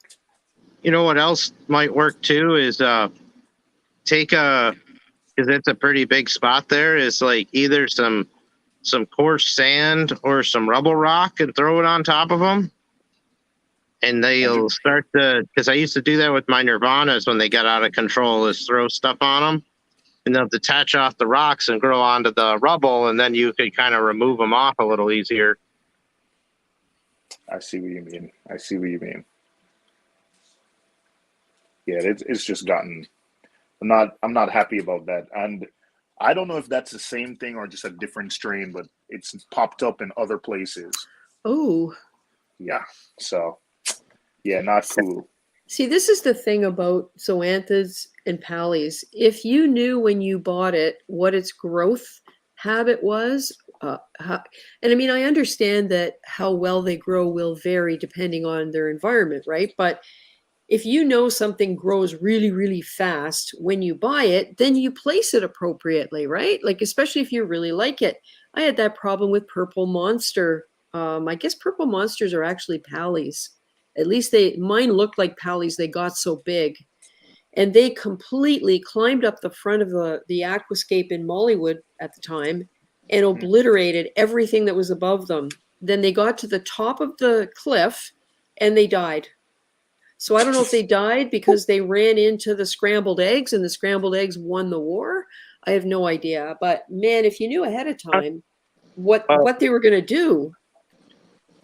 I learned that lesson with my Zoa garden in my last tank because I had when I put Nirvanas in there, they started choking out all the other types.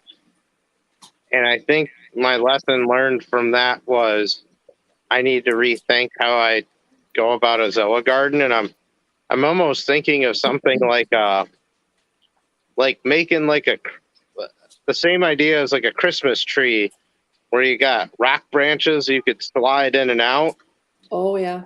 And then, but make, on the inside of it, make it really dark and more of an undesirable location for them to grow. Mm-hmm.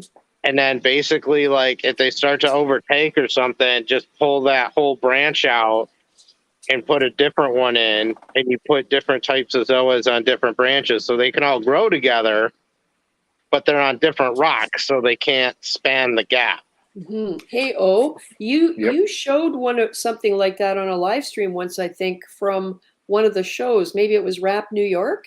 Was there not a guy there that had aquascapes that were assembled by putting pegs at the bottom of the rocks into Yeah, I think was that New York or maybe it was Chicago. It was one of those shows. But yeah, I think it was New York because I think you were streaming live from New York while we were streaming. Okay. Yeah, So yeah. you know what? Maybe, yeah. But I think I'm just done with Zoas. I don't even know how they ended up over here. It looks nice over there, though. It does, but I can't afford. Yeah, that's I not know. cool though. You don't want the risk of them spreading. Yeah, that makes sense. Unique Corals has what's called pedestal rocks though, and based on what Alex was just saying, I can maybe put them on a pedestal rock, and as long as they don't jump. I honestly don't know how they got there. I think I had them here. I don't know, but yeah. ReefKeeper says he. Let me get this comment up here. Same thing happened with my zoas in the 525. One choked out the other. On my new tank, I put each on its own rock and pushed the rocks close together but not touching. That's probably a really good idea. There's my Pectinia from ReefKeeper that he sent me. Still looking good. Very nice.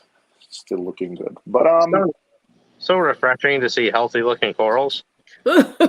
Wow. Oh man.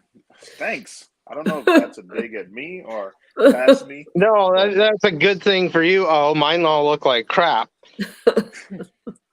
I don't know what mine look like unless I turn off all the flow or get the viewer out. You can't see anything from the side.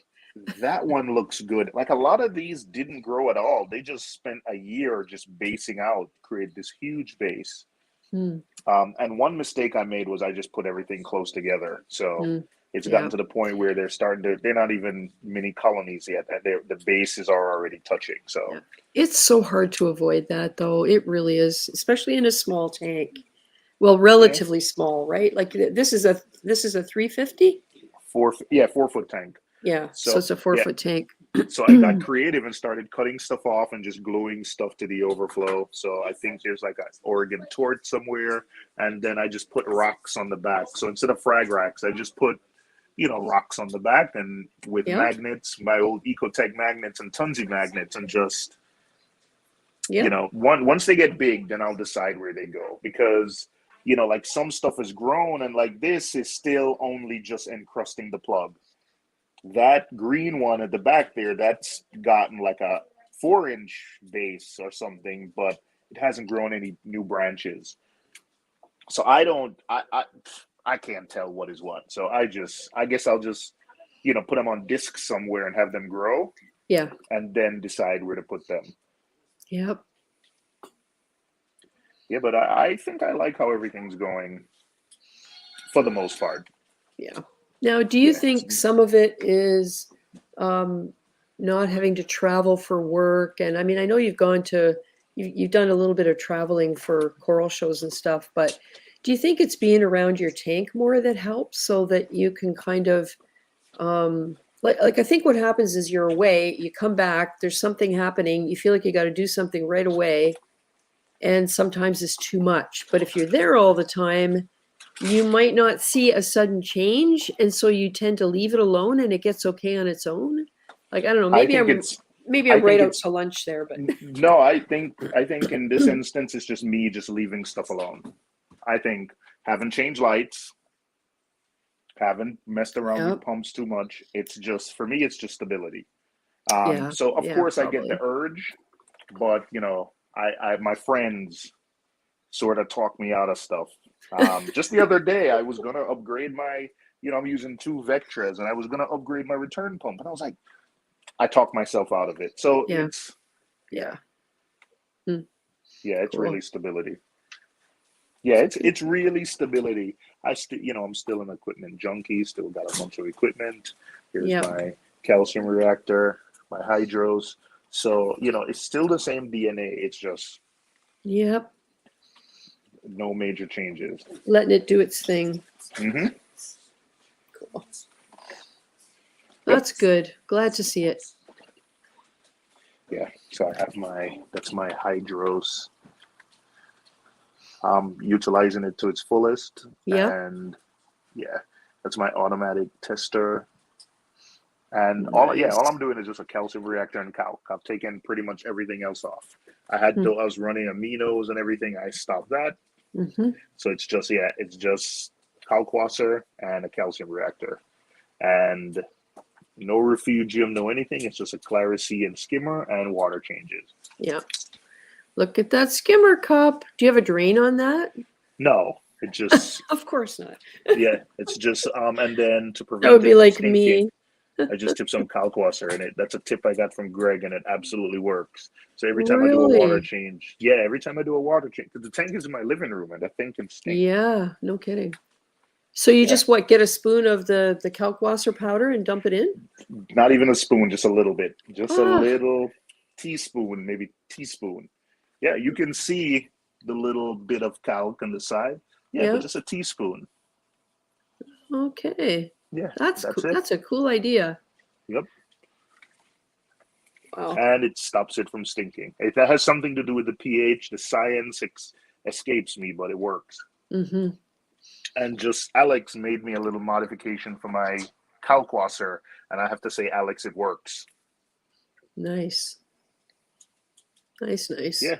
So I've taken off a lot of the, I still got a bunch of pumps, but I've taken a lot of the, the non-needed things, and kind of it just is. So I just do water changes once a month. Mm-hmm. Mm-hmm. Cool. Oh, we got Garrett, Algae Warrior, in the waiting room. Hey, I got to drop for a second. Someone just stopped by, but I will definitely be back. All right. Thanks, right. Thanks for the tour. No problem. Yeah, it looks great. I'm going to bring Garrett in. There we go. Hey. Garrett. Nice to see you. Good. It's been a while. Yeah, it has. Cool. So, bless you. So you've kind of combined some stuff into a bigger tank. Is that what you've been doing? Because I know you've made a lot of changes, like in the last, since we were last here. Yeah. So for this new tank right here, I kind of am leaning more towards like a softy, like dominated tank with just like a little bit of macro algae in there, and because all of my sea grape caulerpa it went sexual and it died. During the move. I still had like a little piece hanging on, but for whatever reason, it just didn't really sit right, and so it turned white and just disappeared, which is crazy. But it might come back. Yeah. I mean, I originally got it like on it just started growing on a frag, so it just came out of nowhere. It was like a hitchhiker macroalgae. So like the only macro I have in there right now is some Kato, which came out of nowhere too. And then I have some Dragon's Breath in there too. But I got a few new softies. I'll show them off here real quick. Let me change my cam. Cool. I once had an orange honeycomb sponge grow on the return from my little Pico tank. And it was a tiny, tiny orange thing, and I didn't know what it was. And it ended up being the size of a golf ball. And that's when you could Okay. see the form of it. And I just left it on the return nozzle. And that perished when the tank sitter did not fill the back and the whole thing melted away. But anyway, I love how that stuff comes out of nowhere like that. Most of it, not all of it. But. And I know with my last system, I had so many macroalgae. So can we lose them? Oh yeah, it looks like we lost them. One Golf Jones says Harbor Freight sells all kinds of things conducive to our hobby: gloves, generators, smart plugs. Yeah, it's dollar store too. It's amazing what you can find. Here we go. I'll pop you up full screen there, Garrett. Oh, okay, cool. That's right. You got these beautiful big sinularias. Yeah. I got one in like basically every tank I have. But this rock up here, this was in the Fiji cube downstairs, and I just decided to move it up here. It's got a bunch of pallies on it, and I just want to do like kind of a pally tank. Yep. And then I got this fire rhodactus mushroom right here, which came with a little baby. And then there's this white polyp devil's hand, which I'm going to have to move somewhere because that sinularia is going to sting it. But then I also moved a piece of this blue sinularia that I have over here. And then there's my gorgonian. And then I just bought these two right here. They're kind of hard to see, but they're Hawaiian ding dang.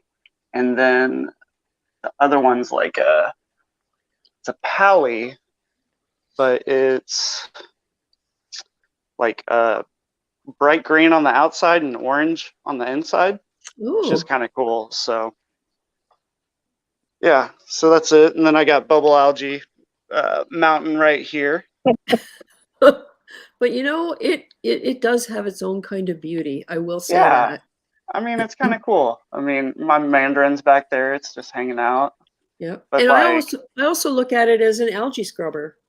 Exactly. Because it's pulling nutrients out of the water, right? Oh, absolutely.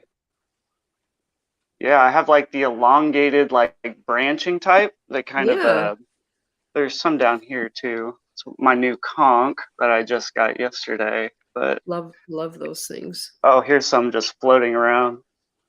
Yep. And it's also really easy to get out of the tank with a net if you want to. Oh, it's super easy. I mean, usually I do about a 2-gallon water change on this tank every week. And I just use the water from my other tank and just like cycle it through this one. So, I just suck it all up. And then a lot of it gets built up on the circulation pump back here. And I'll just suck that off real quick. And it's fairly easy to manage. I mean, I could take it all out if I wanted to, but I'm just kind of letting it go, see what happens. You know what? I would do the same thing, and that's exactly why, just to see what happens. Yeah.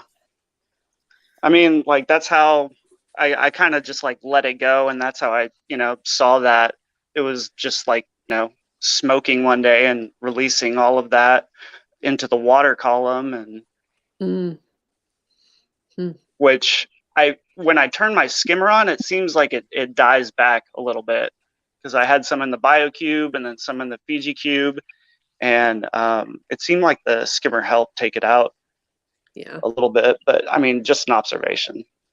Oh, just probably from reducing the available nutrients. Yeah. Oh, hey, Bee Whizzle Aquatics. Glad you could make it. Nice to meet you too.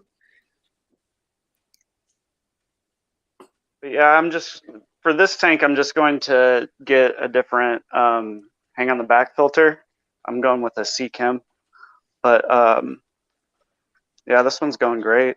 Oh, and then I also put a toadstool back here in the back.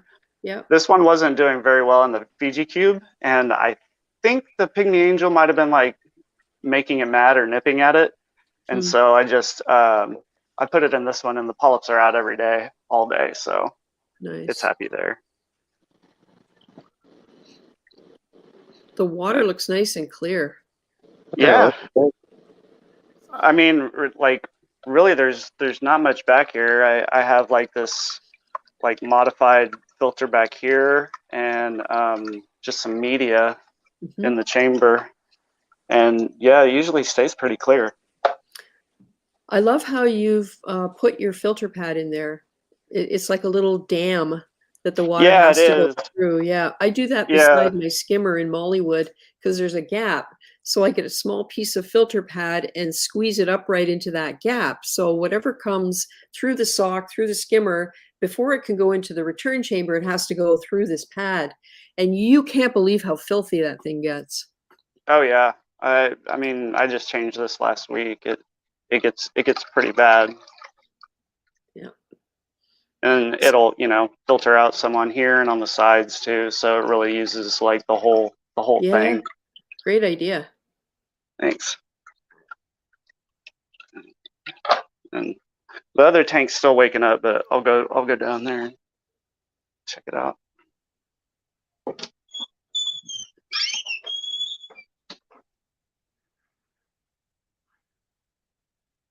I can hear my husband running the hose. He's washing sand down in the basement. He's on the last of 8 bags, getting ready. Oh, hey, Ryan. Hey, Cindy, got to jump off now. Thanks for taking the time. Thanks for spending the time, Ryan. I always appreciate it, and it's good to see you. So I guess we'll see you next month. Thanks. Looking good, Ryan. Calypso's Reefs Garrett said, one of the best hang-on bag filter I've gotten is the Grech 800, Grech, has UV and surface skimmer. Oh, I've never heard of those. Calypso is the ninja of finding stuff on Amazon and stuff that's absolutely like the best deal going. Right. This looks good. Your GSP tree looks awesome. Yeah, it is. It is just going bonkers. Really, really growing just straight up. Eventually, I'm going to chip off this bottom rock and right here and get another Stax rocks, put it underneath for that, and then kind of move this off to the side so it'll be like its own little island. So GSP trees. Is that like a true branch, or is it coating a branch rock? So if you look in, they make kind of like tube shapes. Oh, so it's just like kind of soft tissue, and it kind of forms like a tube. Oh my It God. goes like a semicircle. That is awesome. Yeah, here's closer look. Wow. It's really neat how it grows, and you can kind of see it like waving back and forth because it's like it's like cartilage. Yeah. And it just kind of sways back and forth, so it's not real stiff. I haven't fragged it yet, but. And where did you get it? I don't think I've ever seen this form. I always assumed it was on something and that's how it grew. Right. And if it got branches, they would be just like little short projections, because I've had that happen. Yeah. I got this from coral collectors. They are down in California, thinking around the Ventura area. And yeah, they do live sales. So I got this from one of their Facebook live sales that they were doing too. It is so cool, like really. Yeah, it's one of my favorites in this whole tank, just because it's the way it moves and its growth pattern too. It's just really neat. I like it a lot. And I'm thinking it's not going to be nearly as invasive as the mat type, because it looks like it can kind of confine itself to whatever space it has available and just grow out like that. Yeah, so this is, let me see if I can get the frag plug underneath. But yeah, that's the frag plug right there. And so it really hasn't done a whole lot of encrusting. and I've probably had it probably like 8 months maybe. Wow. And that's the most it's gotten encrusted. So It's like a Gorgonian. That is so I cool. know. For real. Yeah. So cool. Yeah, it's gonna get taller than like all of this SPS up here. Well, it'll be interesting to see what happens when it gets taller, whether it can hold its own weight up, you know? Right. I'm thinking it might fold or something when it starts getting, but you know, the structure that it's forming, it seems like it's built in a way where it's pretty sturdy Yeah. to the flow. But Well, yeah, once it starts folding. A tube is really hard to deflect depending on what it's made of and will hold a lot of weight. So I guess it depends how flat the tube is and what direction it's going, whether it'll bend over. Yeah. Yeah, the first that are gonna start to bend is gonna be these guys. But the thing with this column right here is that there's 3 of them. Yeah. Like all right there. So you know, I think they kind of support each other and make just like one kind of back column. Oh, Annie Jefferson says it grows over itself, won't fold. Mine just overlaps itself on tubes. Oh, so cool. So cool. I'm gonna have to watch for that. Yeah, I haven't really seen it a whole lot of places. That was like the first place where I saw like a really cool specimen of it. It's also where I got this that chain reaction coral. Oh, yeah. And is that a soft coral? Yeah, it's a soft coral. That's one of those. It looks like the low colts. Yeah, I was thinking that. You don't see them too often. They used to always be kind of rare, but they always kind of like more of a short colt coral. I've seen those GSPs before, but I've never seen one actually like opened up and looking that nice. They always look kind of crappy. Yeah, this one was a really cool specimen. And let's see if I can get this to do its little trick here.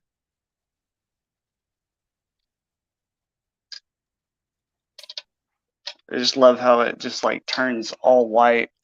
And you can see when the fish go by and touch it. And then all of the polyps kind of slowly open up. That is really neat. It reminds me of a sensitive plant. Yeah. You know, you touch them and immediately it snaps shut and then the leaves all open up again. Yeah, you can kind of see the polyps start to come back. Yeah, it's really weird because it's like a encrusting but also branching. So it's mainly like encrusting over the rocks and just branching up just slightly. But it's one of those daylight corals where, you know, in the middle of the day when the T5s come on and everything, it really looks cool. And then this is my other newest piece right here, Yuma. It's a super bright orange center and green. I just got it yesterday, so it's still kind of acclimating to the tank. Cool. Yeah, Alex, Annie Jefferson said she can send you some tubes of it. Yeah, eventually when I'm not killing corals. I had somebody at Reefapalooza. It's like, Alex, you want me to bring stuff for you? I go, unless it's something that you throw in the garbage, I don't think I should buy any right now. And with my metal problem, I'm kind of glad that I didn't try to buy anything. Yeah. I got this Alveopora too. It's a new one. Oh, that's pretty. You didn't, I think you got that last time. You had just got it, maybe? Yeah, I just got it. And I think, so it ended up when I was mounting it to the rock and taking it off the frag plug, it split. So I put another one just on a disc back here. just to see different lighting and flow, and you know, how they color up differently. Looks happy to me. Both Yeah. of them. Yeah, both of them look really happy. This one, the one in the back with the lower light and flow, seems to extend its polyps out a little bit more. And the one with a little bit higher light and flow seems to be coloring up a little bit better, but it's still kind of staying a little close to the rock. But still out, polyps are happy, so. Yeah. Yeah, there's that aquascape I love. I'm going to tweak it up just a little bit, I think. I'm going to move this Poecilopora to this ledge right here. And then I'm going to kind of turn the rock and up on the this very top where the Poecilopora is now, I want to put something really cool. Like, I'm thinking maybe like a Millipora or Spathulata. There was a really cool tenuous that I almost pulled the trigger on yesterday. It looked so cool. But it's a tenuous, so I was kind of like, I don't know. I'm a little shy of those. Yeah. We're going to a coral store on Wednesday to pick up my fish because I managed to snag a pair, male and female, Genicanthus melanosporos, which are these spot breast angels that are reef safe. Ooh, nice. And the price was just amazing, and the store owner is awesome. I've bought stuff from him before. I've brought frags to him. Taryn goes there too. It's Coral Reef Shop. He's a great guy. And so my husband and I have to get the tangs out of the observation tank, moved into the 100-gallon that has the skimmer in it. There's a lot of algae in there, so they'll be happy, and it's much more space for them. And I can't decide what to do about the Royal Grandma because that's the other fish. The clownfish I'm not going to move because I don't know where I would put her. But anyway, so I'm hoping that the fish aren't too big to put into effectively 40 gallons. That's actually only 30. I guess I'll find out when I pick them up because I may have to change my plans at the last minute. But I love having the observation tank because I can watch them. They have been at the LFS for over a week, and he does the usual treatments on them. So yeah, I'm pretty excited about it, and I really shouldn't be buying coral, but there's no guarantee. And that was the whole point of saying all this, that I'm going to be exposed to coral at the retail level. So I'm going to have to watch myself.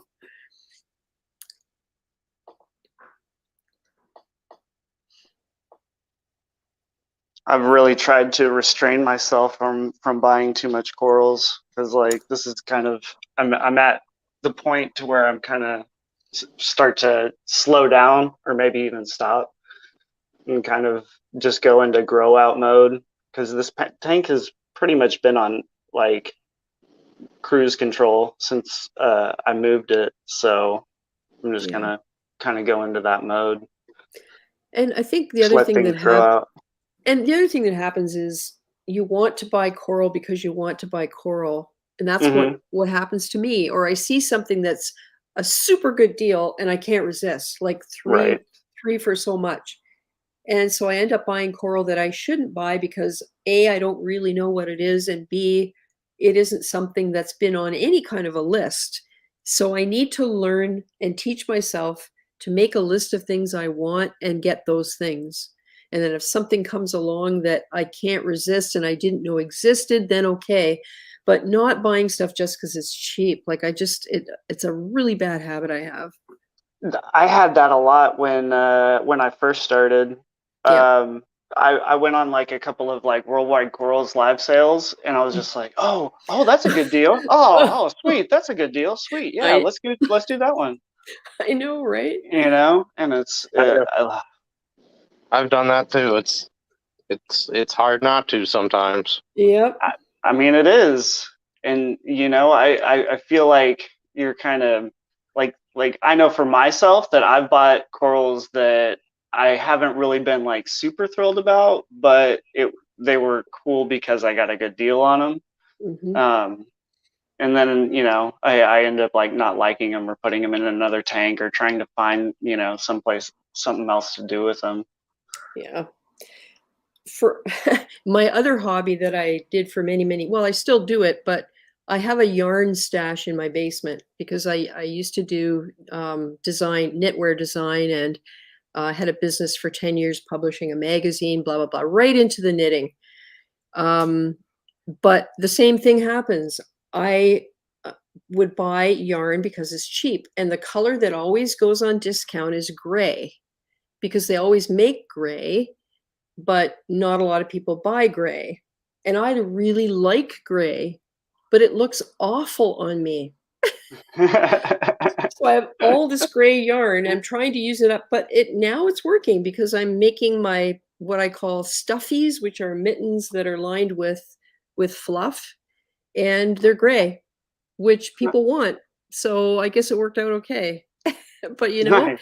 it's buying it because it's cheap, not because it looks good on me. And I always thought, what a bad habit to have. Yeah. Because it's easy to, be like, oh, I could fit a coral in there, or like, oh, there's still a little bit of room here, So Yep. like over the years, I've kind of been like, I need to allow for space for these to grow out and Yeah. for them to really thrive. I mean, especially being in a nano tank too, because there's like limited space. Yeah. And the other thing is, look how beautiful that is. That a Sinularia you've got on the left, the green one with a pretty pink tip on it. Look how beautiful it looks. And if it starts being unable to expand because it's hitting other things, or if it starts stinging other things and it gets damaged, or but the way you have it, it has space to look really good. Yeah. And I've tried to kind of have a little bit of interesting parts, and like I kind of like this little valley going, through it, and having this kind of higher flow area right here, and then a little bit lower flow for all of my mushrooms, and this Capanella back here is still kind of waking up, but Annie Jefferson says, never buy cheap or teeny tiny frag. Spend the money, get bigger pieces. Yeah, it takes a long time to learn that. Yeah. Yeah, I got a little booger of a frag over here, but it was $10, and I looked at the colony and I really liked it. So I was like, I'll do $10. Yeah. Yeah, the combination of size and cheap sometimes works too, depending what it is. Yeah. Yeah. So Alex, I meant to ask you, how are your softies doing? They're doing okay. The two Stereoneptias I have they're not looking their happiest, but they're not getting any worse. And the one Sinularia I still have is kind of It's just there. I mean, it's. I'll say this: the stereos are opening more now since the water change. So I'm hoping that's, again, it's I'm hoping I'm moving in the right direction. So we'll see. Yeah. Are the Sinularias starting to shed or sheen or anything? Get shiny? I have high zinc in my tank, so I've got metal. So everything looks awful right now. I had a lot of mushrooms that bleached out, detached, started floating around. Some of them reattached and look better, but it's a time game now. So it's, I don't expect anything to look back to normal for a couple of months here if all goes to plan. So with a system that big, I would think it would take a lot longer to bounce back too. Yeah, I mean, I did a 500 gallon water change, so that's just under 5%. I've got metal absorbers in there, so I must have cut my metal levels at least by 25%, but that still leaves them pretty high. So then we got metal absorbers. So then I'll do another water change. and see what they do. So, and that, it's probably going to take a little bit of time is all. Yeah, it's just weird. I heard you saying earlier that it was just zinc though, and that's kind of odd that it wasn't like iron or aluminum or tin or anything else, right? Yeah, nothing else is showing up. And I looked at my original ICP test for the system before I put salt in it, and I had about 5 milligram or micrograms per liter in there then. In this last test, it said it was at 135. Whoa. So the question is now, when I do another big water change and another ICP test, is did I mathematically lower the levels by the amount of water change I did, which should be about 50% by the time I do the next water change. And then if the metal absorbers are doing their job, it should further lower it. Yeah. But if the level is at the same or higher, then I have to assume whatever is causing it is still dumping into the system. So I've checked all my magnets, except for a couple pumps I gotta pull for maintenance anyways. And then,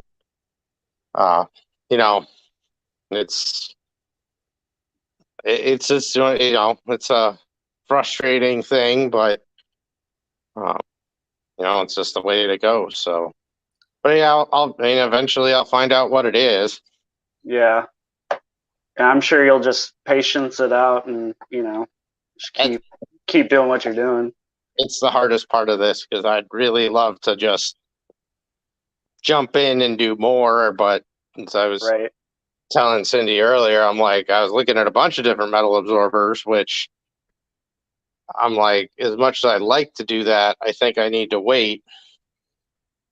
Shotgunning usually isn't always good for some cases, I feel. Well, and I feel if I do another 500-gallon water change and send it another ICP test within, after about a week, or at least a couple of days to let everything mix well, then that'll tell you something. Then I could, if it's still high, then I might get, a little bit more aggressive with metal absorbers. But, it's like they say with them, there's good metals in your tanks too, and you don't want to wipe them all out. Yeah, because I've seen reports where there are, little small trace metals in natural seawater. Yeah. Even copper, just like a very small amount, but. And honestly, while the zinc is, I've seen, some people on the forums that are really into the chemistry say that might not necessarily be a bad thing. I mean, the only other thing I have is observation, and the corals look like crap. So. Right. Right. If they all look really healthy and stuff, I just go, I'm not going to bother it. But yeah.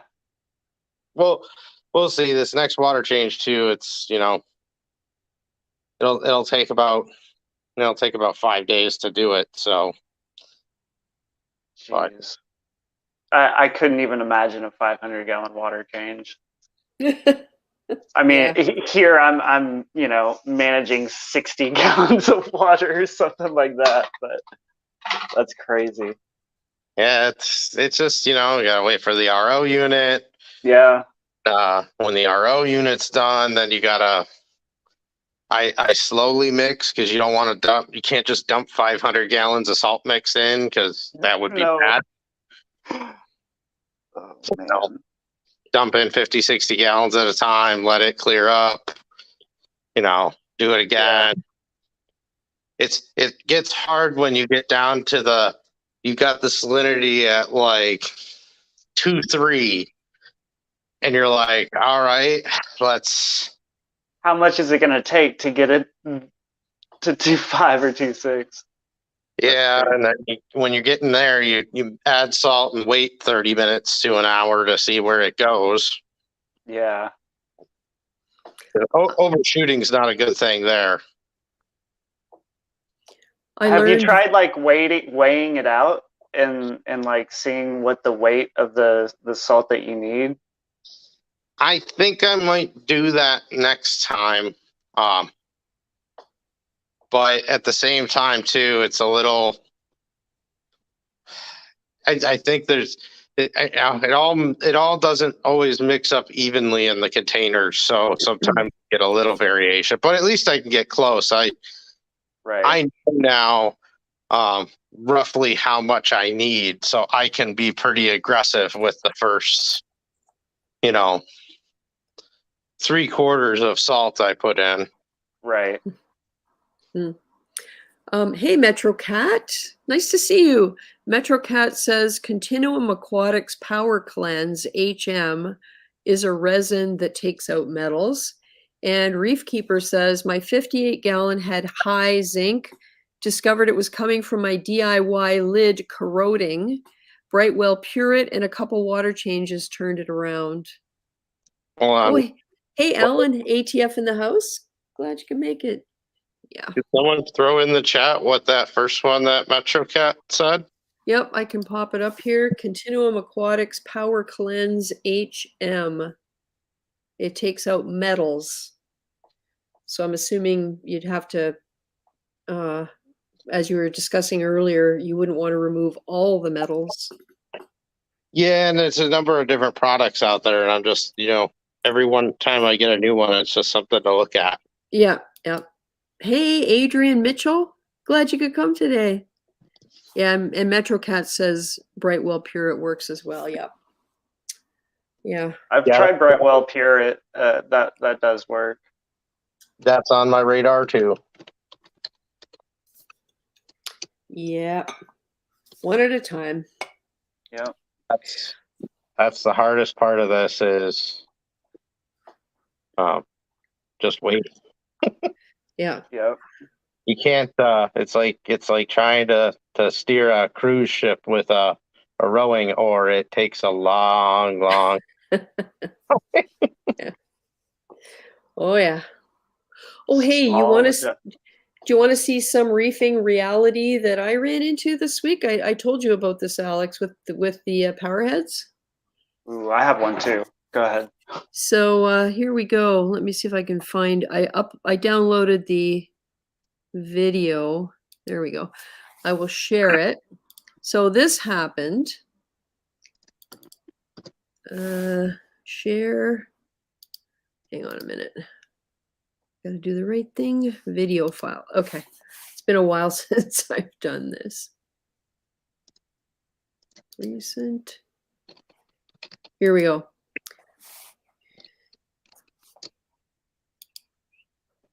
Well, here's a dose of reef reality when it comes to having a big tank. I kind of assumed I'd have plenty of power heads for whatever I wanted throughout the whole tank. But guess what? Most of these magnets will not hold through 1/2-inch glass. So, yep, I am out of luck. All these little power heads that I was planning on using to supplement flow in little places as I had done in the Red Sea tank, no, not going to work. So now I have to figure out what to do, because as soon as you start getting to these power heads that have to have big magnets holding on through 1/2-inch glass and more, the price starts going up. So I'll keep you posted. I got an idea for you. Oh yeah? Yeah. So I say you take all those little ones and you stick them all next to each other to make one big one. Mm-hmm. You can put a duct over it, like I was telling you before, and see how much flow you get out of that. Oh my God. Well, here's the next piece of that saga. Where did it go now? Yeah, this is the next part of it. Well, my husband had a great suggestion. He said, what if you use a stronger magnet? So he went and dug in his place where he keeps the magnets, and look what he found. He found all kinds of magnets. And I know for a fact these magnets right here, and I can't even unstick them. These Innovative Marine. Oh yeah. Micro mags. These things are so strong, you can barely peel them apart. We're going to try these. I'll keep you posted. Yeah, so what happened there was that I bought those because they were on sale for like $10. And when we went on our first cruise, everybody said, bring magnets because you can stick stuff to the steel walls. Oh, there's cue balls. I'm going to bring cue balls in and finish the story. Hey, cue balls. Hey, Cindy. Hey, everybody. Hello. Hey. So I bought them because they were cheap. And we just I opened the package. And like I said, I could not physically get them apart. That's how strong they are. So I gave them to my husband to use on the furnace when he does his stained glass and he keeps all of his stuff down there. I bought them because I know how expensive magnets are, and they were essentially $5 per magnet. So we brought one upstairs. We brought one in here, opened the package, tried it on the power head. No go. It's not going to work. And then I looked at the package and I went, oh, this is a glass cleaner. I had no idea. And my husband said, well, yeah, one has a pad on it and the other has hooks on it. So we tried it on the 1/2-inch glass, and it does hold on the 1/2-inch glass, both halves. And you can't see it because I don't have the lights on, but directly above my head, I have one on the Eurobrace, and that's what I'm going to use to keep the Eurobrace clean. Because I know from the other tank with the lid that those horizontal surfaces right above the water, they will grow algae, especially in the corners. So that's that story. And the final part of that story is I snagged a couple of Seachi SDC Extreme wave makers, and at a really good price. So I got a pair, and they will hold up to 3/4-inch glass apparently. So they are going to go in the tank as soon as they get here because we need to start transferring water. That's the next step. And I'm not going to transfer it and let it sit. I want to keep it moving. So anyway, just, yeah, one of the things you learn, the assumptions that you make, and it's like hitting a wall of, oh, so yeah. Yeah, that's the other reason I don't want to go to acrylic on anything. Try to find a magnet that'll go through like 1.5-inch thick acrylic. Yeah, yeah. Magnets are expensive. Those Tunzi replacement magnets, yeah, it's Tunzi, and I believe they have 2 parts. Is $150 here in Canada for 2 magnets, like the big round ones. Jeez. Yeah, crazy. One Golf Jones. Hi, my name is Mike, and I'm a reefaholic. It's been 22 days since I bought my last coral. Hi, Mike. I'm not even gonna get into that conversation. Sorry, I've been to a few too many meetings. Yeah, kidding. Holy smokes. So what's new with you, cue balls? I really apologize for the last time when you had wanted to come in and it was so late. And yeah, that's one of the downsides of working night shift when you do this afternoon thing. So yeah. Well, hopefully January we'll get back to at least one Saturday at night and then one Sunday afternoon spread through the month. Reef is looking good. What's new with you, cue balls? well, starting to replenish the livestock. So some got back into the SPS game. You have a bicolor fox face. Oh my God. Do. Beautiful fish. Cool. That is Rooney because he's black and yellow. Yeah. And Art Rooney is the owner of the Steelers. Yeah, I got him about a month ago. And I added a sail fin. Beautiful. My blue hippo is still doing his thing. He's one of the few survivors of my great purge back in the early summer or late summer, I guess. Mm-hmm. What else do we got? A flame cardinal. Nice. There goes my camera. Oh, let's try and get that back. Here, we'll go back to this view and we can look at Alex cleaning his glass, and Yeah, And- the one coral that actually has grown, the war coral. oh. There you And go. then there's another one here that hasn't grown at all. And this what is it? Acid reflux looks like it's grown too. Oh yeah. And Sad. is that a Clarkie clownfish? Yeah, I have a bonded pair in here. This is Ellen, and well, there he is. Griswold's back here somewhere. But yeah, I got 2 new Clarkies at the fish store. They were bonded, and then when I got them in here, they were bonded for about a day, and now they're going through a trial separation. And yeah, Oh, the big boy. one, the big girl likes the anemone, and the little guy likes this green hair algae rock. So they're not too far from each other, but they definitely don't like living together anymore. Has your Clarkie drawn its first blood from you yet? Not this one. This one has. This is my original, my OG Clarkie. Oh boy. He loved, That one looks a little more spazzy than. He looks feisty. yeah, he definitely loves to bite. That's why I keep him in my little budget tank there. Yeah, I have a story about Clarkies. My husband is considering starting up a tank, and he has some ideas of what he wants to do. And he had said that he would like to get a pair of Clarkies. And I said, well, if you have a small tank, like they get big. You can't keep them in too small a tank, like probably not a small nano. And he said, well, that's okay. You know, when they get too big, we can just put them in your tank. Nope. And I said, well, maybe. We would have to see what. I have a hard time saying no. It's like, anyway. Yeah, I finally was able to get back into the Acropora game because I lost pretty much all my SPS when I was fighting with dinos. So I actually reached out to Travis from Fish a Hex and yes. Yep. asked him if he had any spare frags laying around, and he helped me out a little bit. So shout out to Travis.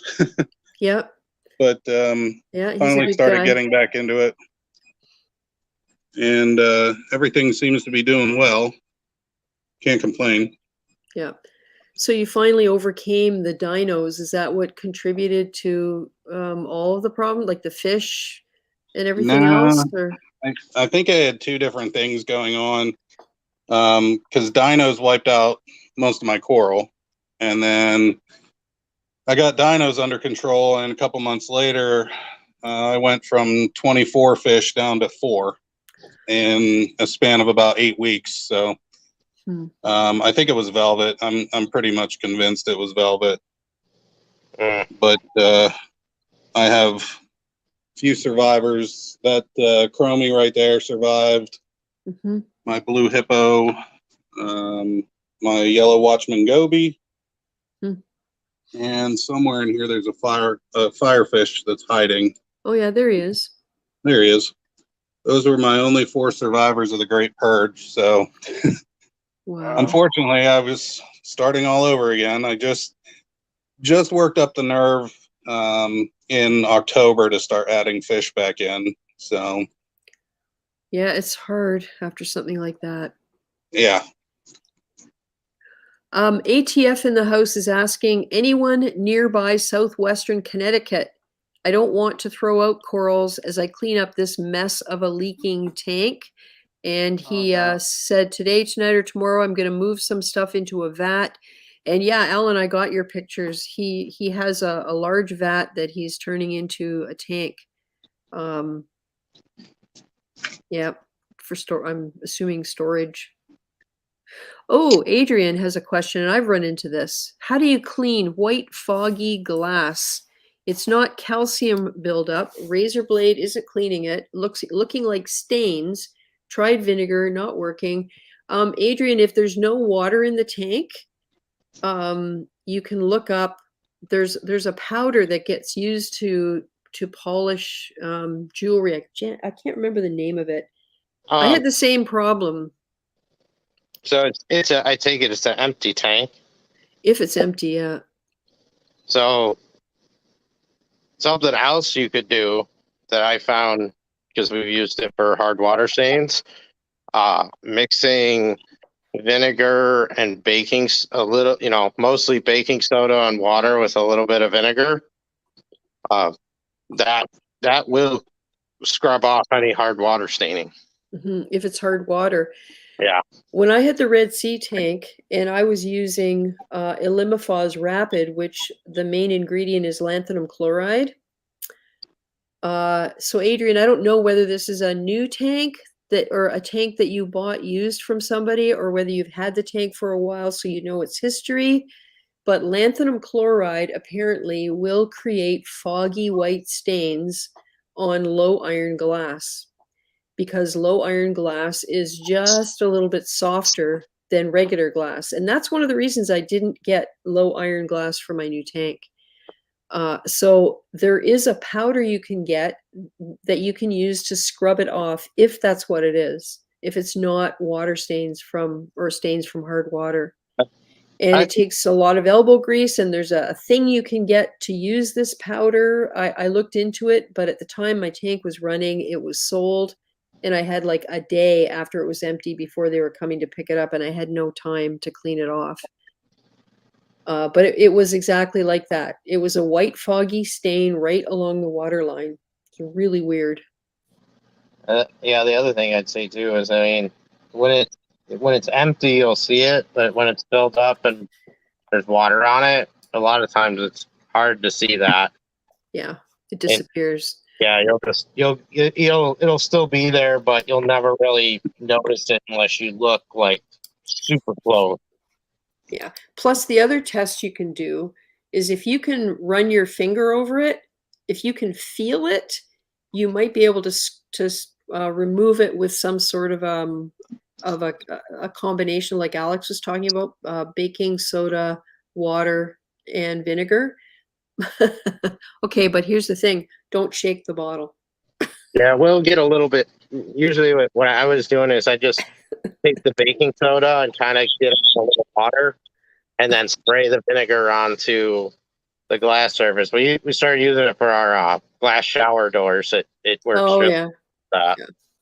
Yeah. So it depends. If it's from water stains, that would work. Other than that, look into foggy glass lanthanum chloride, and someone will let you know what that powder is you can buy. It's not super expensive. I think you can get it on Amazon, and it's just a lot of elbow grease. So I don't know if that helps, but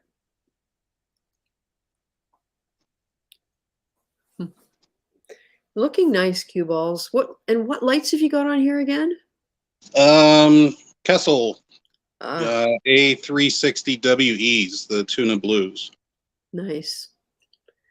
There's that Kessel shimmer. Yeah. Yeah, I actually bought those secondhand from somebody who was tearing down a tank, so.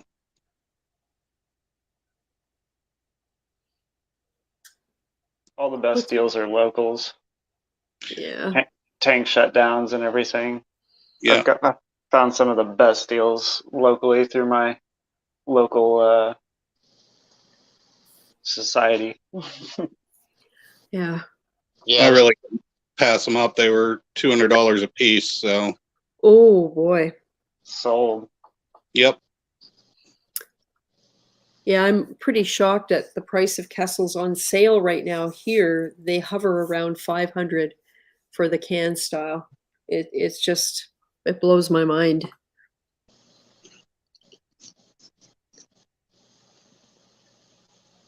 Yeah, I'm not sold on all this Black Friday stuff. The prices just, I mean, they're down a little bit, but it just blows my mind how little the price comes down on any of these products. Right. Yeah. It's been some wonky supply chain stuff, so it's not, nobody's got like the giant overstock of things people would normally buy. It's all the crap nobody wants. Right. Yeah, exactly. And Well, it won't matter after tomorrow because, you know, I'm going to win that $65,000 dream tank from BRS. So of course you are. I'll keep you updated. I can't think of anyone more deserving. Looking at that, and I'm like, do they just like put it in your little like account and say, "Hey, you won"? Like, Yeah, exactly.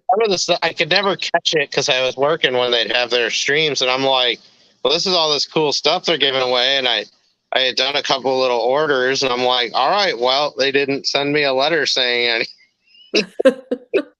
I know, right? I'm just gonna be like, look, you can keep. If I won the $65,000 reef tank, I'd be like, all right, you can keep the tank and most of that stuff. I just want lights and flow pumps. give me that. Well, Yeah. what about the hand selected, curated from marine collectors? You could use that one too. Yeah, eventually. Or going on the coral shopping spree at what was it, Route 66 corals with like Ryan and Randy. That'd be pretty cool just for the experience. Yeah, but for sure. I'm interested on like the timeline, if they're going to like set it up to where it's like you have all the water and then you get set up with Elliot, and you know, how long is it going to take for you to get all of that stuff set up on it and then cycle it?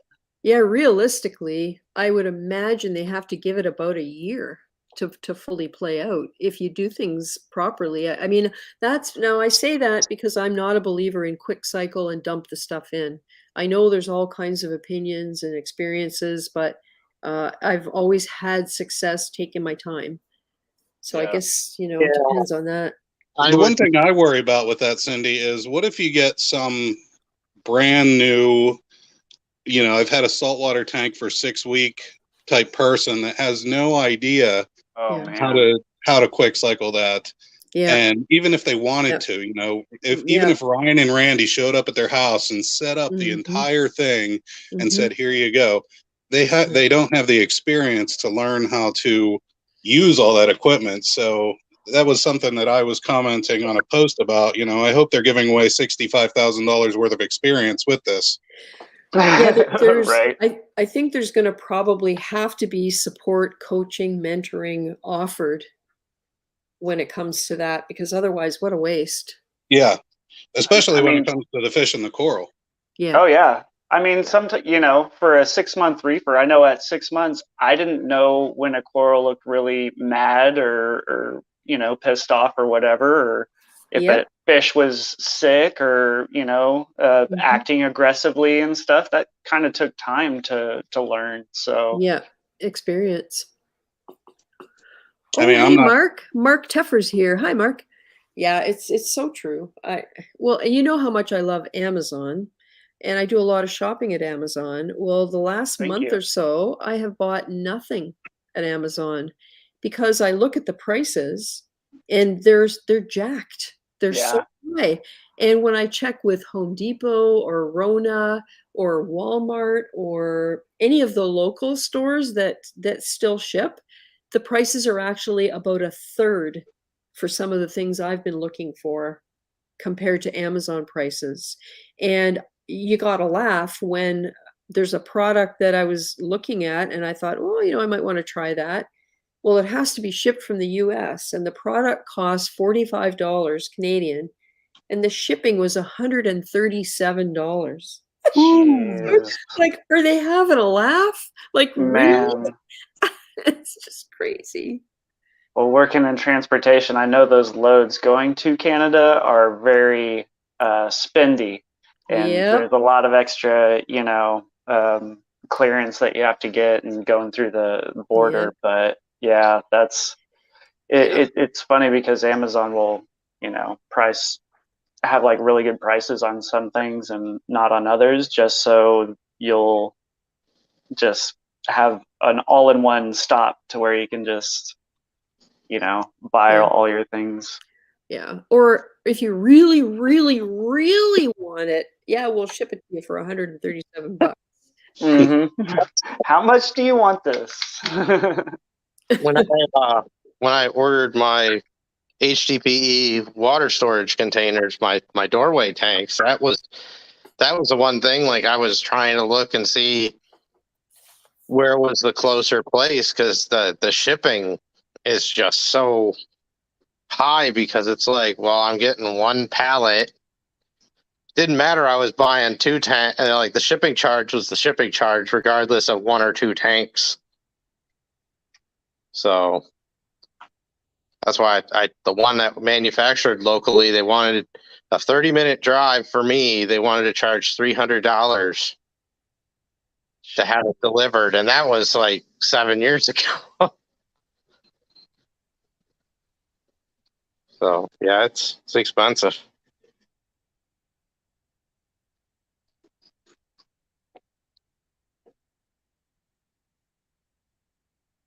Did we lose Cindy?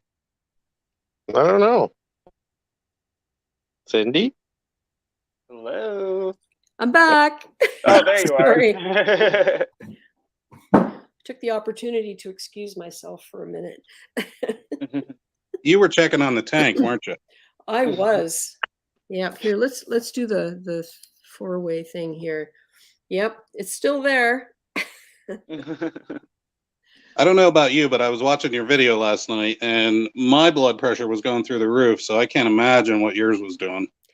Well, and apparently the part I missed, which was having them get the tank from horizontal off the pallet to vertical, my husband said, you're glad you missed that, because he was watching, and as they were they had it on edge, one of the guys was sitting on the ground and he was the chocks so that it wouldn't kick out. He had his heels against the thing and he was sitting on the ground. And my husband was going, oh my God, if that thing wobbles, the guy's dead, because it would have fallen right on him, like 600 pounds. Anyway, nothing happened. It was fine. They knew what they were doing, but it's one of those things that goes through your mind, right? So yeah, I didn't see that one. We thought the ramp was going to be scary, and it just went smooth. Couldn't believe it. And then getting inside, phase 2 was getting it on the carts. And then the putting that flat piece of support up and over, that is what the tank is actually sitting on. It is a 1/2-inch sheet of plywood and a 1/2-inch sheet of dense foam for the crush layer. So that goes directly on the stand. And because they had to move the stands to give them space inside the room, we had to remove that, and it was standing in the hallway against the door. And it has little clips on the bottom that register inside the stand. So the stand had to be in the right place for each one of those little clips. They're like L-shaped brackets, and they were screwed only into the wood, not into the stand. But they were put in such a place that the thing can't slide in any direction. So to get that in register, the stand had to be jiggled and do this and that. But that was a little bit tense, because the only way to get it in the room at that point was up and over the tank. So yeah, there were a lot of little moments like that. Ooh, Alex, your fish look good. Yeah, that's the one bright spot. You know, everybody looks pretty happy.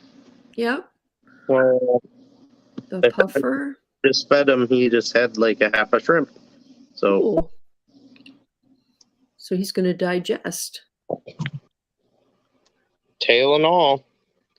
I do have to do a little bit of cleaning over here though, because it's starting to get a little bit shelly. Yeah. I have some of those clams on the half shell. I'm waiting to get a triggerfish. I want to get a pink tail trigger. That's on my list. Yeah, I added a blue throat trigger to my tank, and I affectionately call him Smeagol because he just hides out underneath this rock, and I never see him.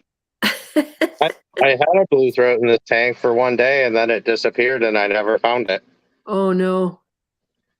I never found a body. I don't know what happened to it. I'm assuming it jumped out, or it somehow made it down the drain, which was not impossible, but I never found a body. So Wow. I I had a think clown it was a lesson to put some lids on here before I get any more fish. I had a clownfish that did that to me, and I'm pretty sure my dog ate it when it went carpet surfing. Oh.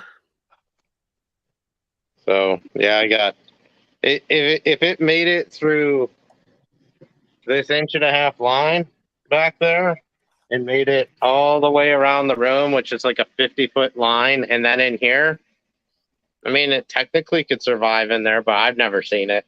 So, well, and technically, it could go through the swing through and be over there too.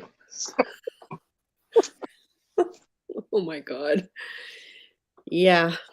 That's why we have strainers on in between the vats, because I didn't want any critters to be able to get from one to the other.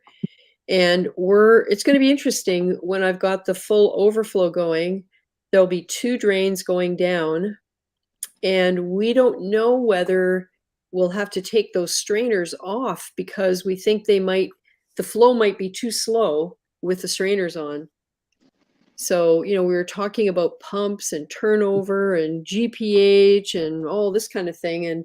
And I said to my husband, like, I don't even care. All I want is the pumps to be able to keep up with the water that's flowing down. The water comes down, it goes through the system, it fills up the last section, and the pumps are able to get it back up here and out into the tank at the same rate. So, if the pumps aren't strong enough, we have to upgrade to the high flow pumps, because I have the Seachy, the SDC9s, a pair of them. And there was a debate about going one step up to the high flows, but they figured that would be overkill. So we'll see. We'll see what happens. We won't know, but we're figuring that will be one issue. We may have to remove the strainers. And if that happens, then I can't have anything mobile living down there. Because the last thing I want to do is close a valve to do a water change and crunch a snail or something,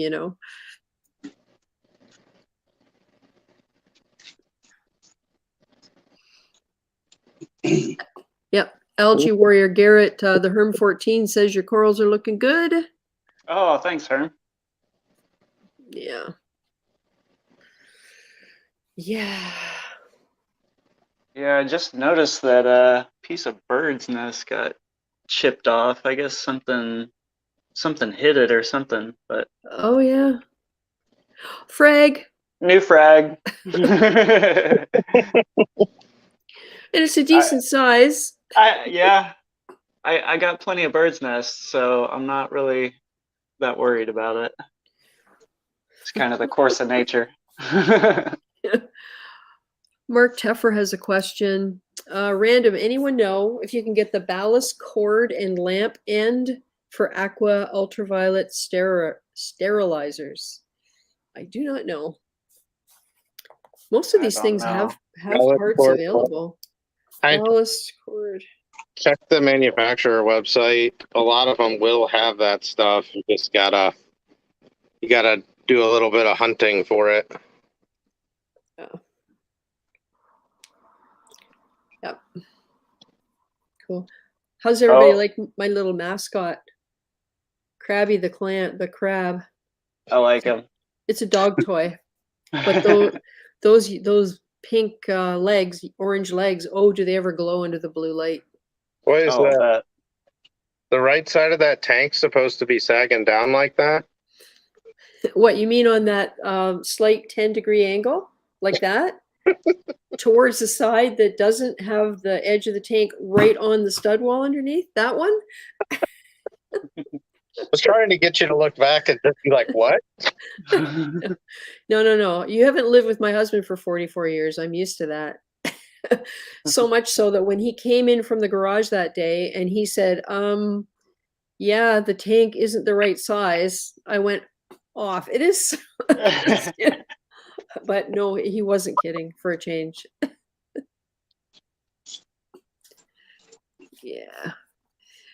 Adrian Mitchell wants to know, Alex, who does your plumbing? That would be me. Yeah. Why does it? I've had people tell me it looks semi-professional. Well, you've done enough of it. I think so. Mark Teffer, I know you can purchase ballast assemblies from Pent Air. Any 4-pin rated for the wattage of your UV will work. Thanks, Sean Clark. Thanks for coming by today. Marcus's Reef, hello. Glad to see a tank behind you, Cindy. Yeah, you and me both. So this is the plan. Once it's up and running, I'm going to find a way to change the light settings so that we don't get all flared out by blue. And I have the light timing, the photo period, set from 10:30 a.m. to 10:30 p.m. So that will cover us for afternoon streams or evening streams up until around 10:30. It doesn't work right now for daylight saving time.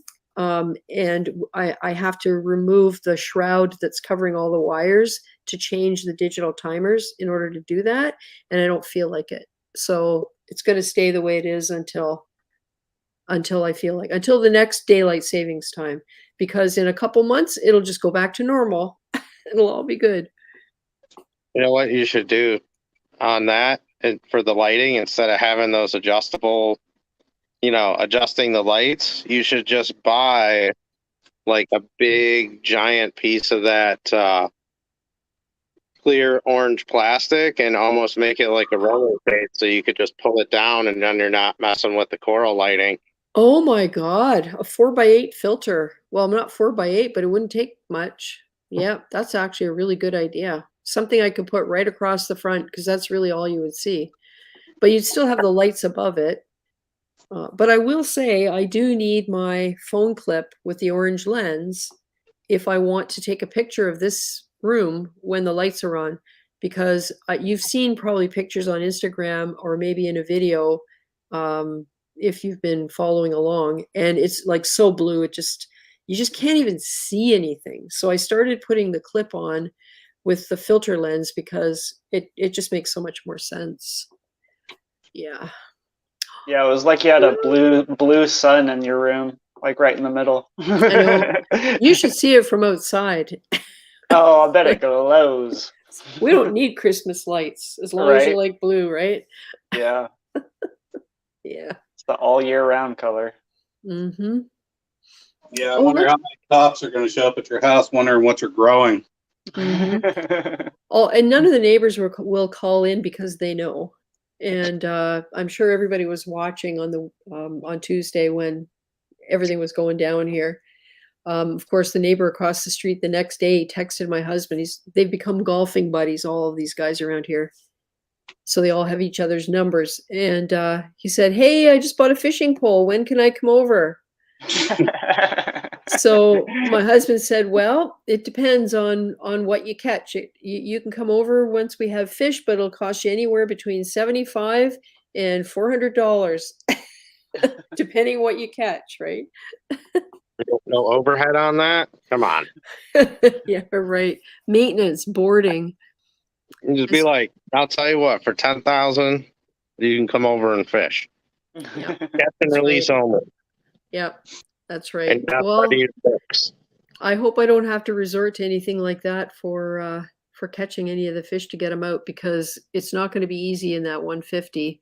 There's a Tomini tang and the magnificent foxface in there. There's a blenny. I no longer have any mollies. The last one perished. So the mollies are gone. I'm not saying I would never get them again, because I for sure would if I needed help with algae in a smaller area. I don't think I'd put them in a display, but I might. They're always active. They're friendly. They're interesting to watch. They can be really pretty. And when they have babies, it's food for the fish. So, bonus. Who said Mark Teffer said he just got his magnificent foxface? That's awesome. I think it was you, Mark. Adrian Mitchell. Anyone use their refractometer and realize when looking through the sight glass it's not as blue as it used to look before? Glass is not looking dark blue anymore. Oh, I haven't had that problem. I've just had the problem where it falls on the cement floor and cracks the... I only find that just the lighting source you use will kind of mess with it a little bit. That's if very you're usually true. looking at it under your tank lights, it'll be a lot bluer. Yeah, I usually try and get sunlight. Yeah, I always Well, I always back mine up too because, well, even though it's just sitting right here, where'd it go? I always have my floaty in here too. So that's my back. Oh, yeah. Nice. Yeah, my LFS really likes these tropic marine hydrometers, and then you get a 1 liter beaker, and then you could put it in there and not have to worry about it whacking the sides or anything. Oh, cool. Yeah, that's true about the light source. You need a bright light source. I always go to a window, but in the basement, we've got these airport light LED things that screw into a normal bulb socket, and they have 4 little wings that are adjustable. Sorry, I And have 3 wings. yeah, exactly. That works because it's bright enough. But I don't know, maybe it's just the blue is not, you don't have enough light, maybe. Yeah.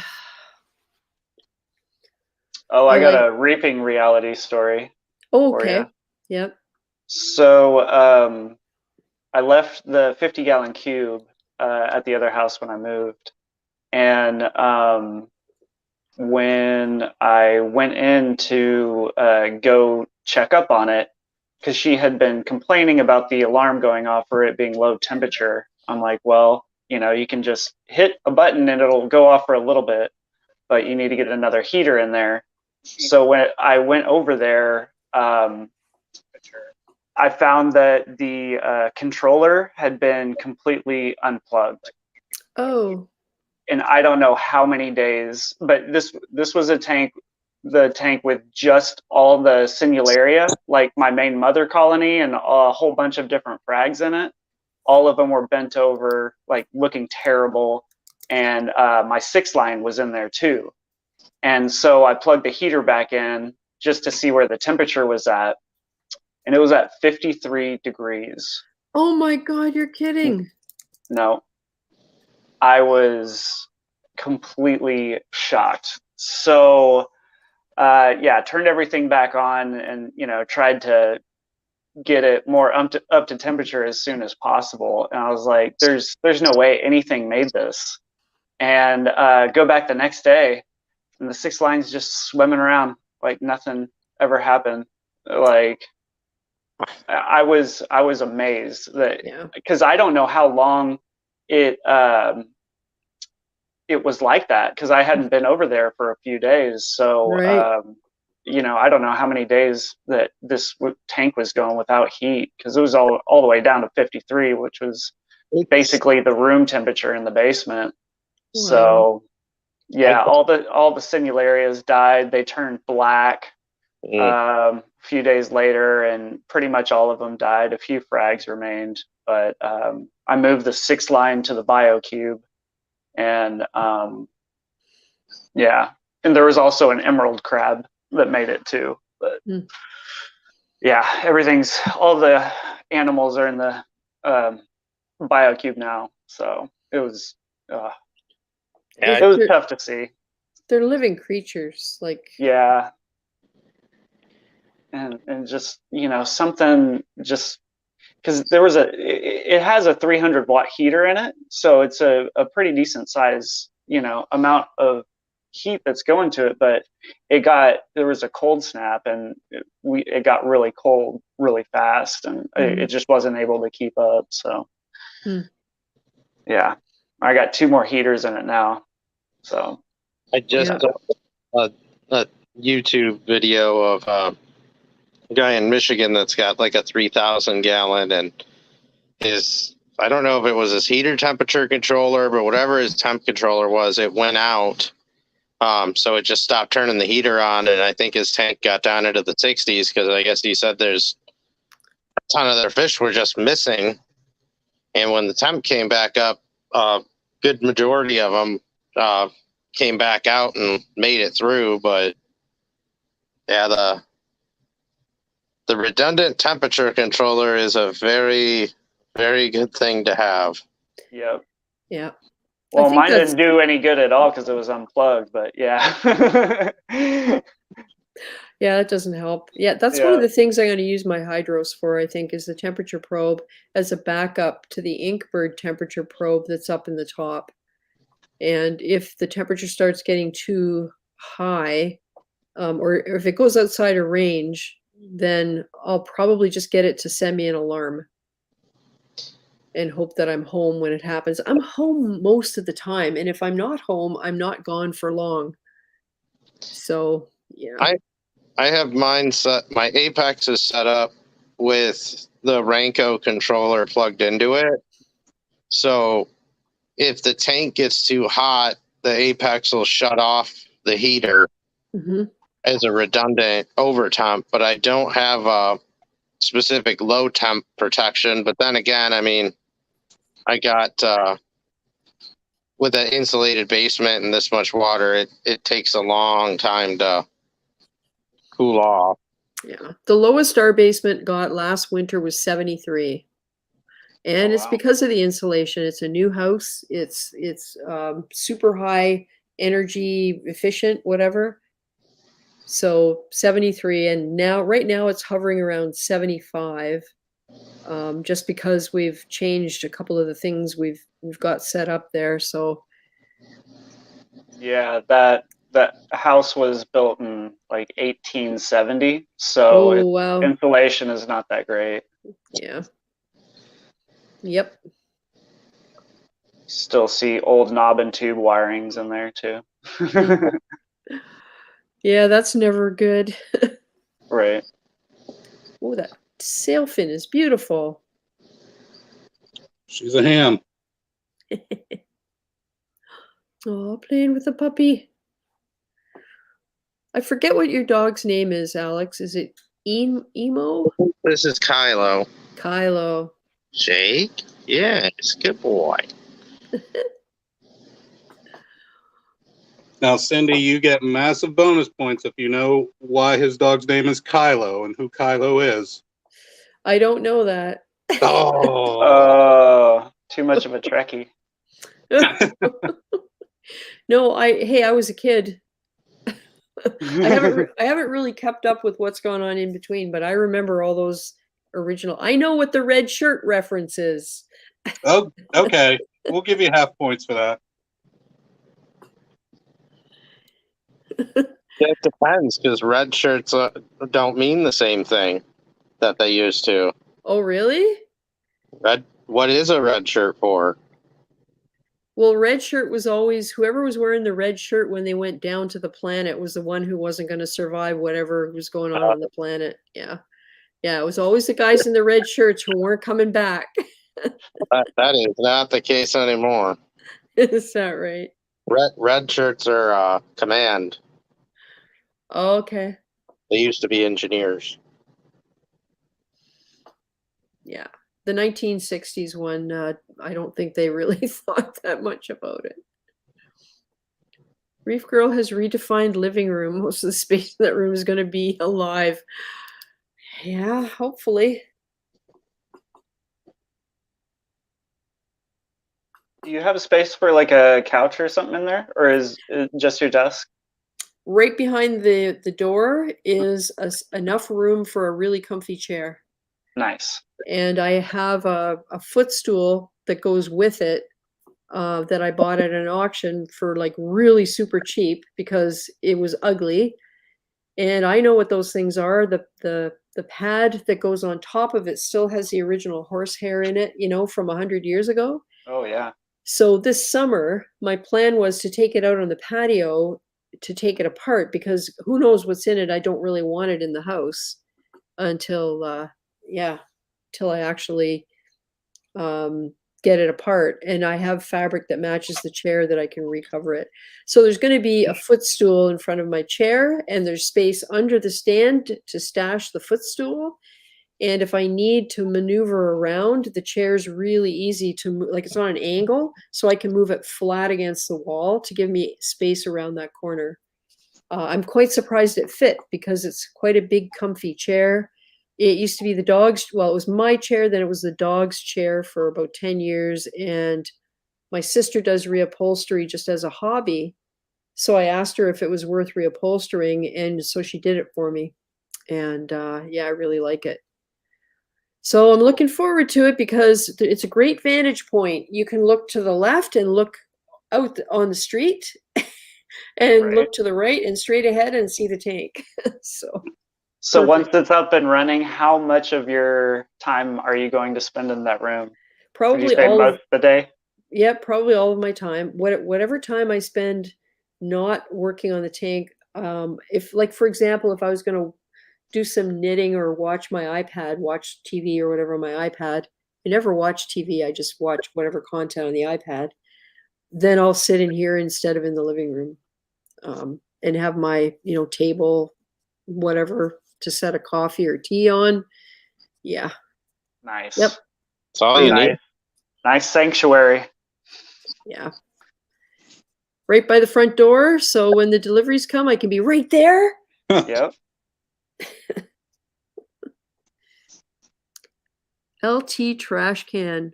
Hello, says Banana. Can anyone discuss how they would position 4 Jabo wave makers in a tank 60 by 24 by 30 high? He's still working on flow. I don't understand what's needed with all the different modes and how to incorporate it with each other. With the Jabo? Yeah. Yeah. I mean, that's a tough question. Yeah. I would think it depends on what he's trying to grow. Yeah. A lot of it depends. I barely have any corals. I think right now, Adrian, honestly, I don't think you need to worry about it too much. And it might be an opportunity to aim them such that they can keep detritus from collecting. Yeah, I'd go 4 across the back wall. Yeah, aim forward. That'd be cool. Yeah. Yep. Yeah, there's so many factors to flow and like the types of corals you're keeping. And I mean, I've always been a pretty big fan on like settings wise. I mean, I'm always like just go like 100% random, and if it's not hitting corals directly where it can like apart, they'll be good.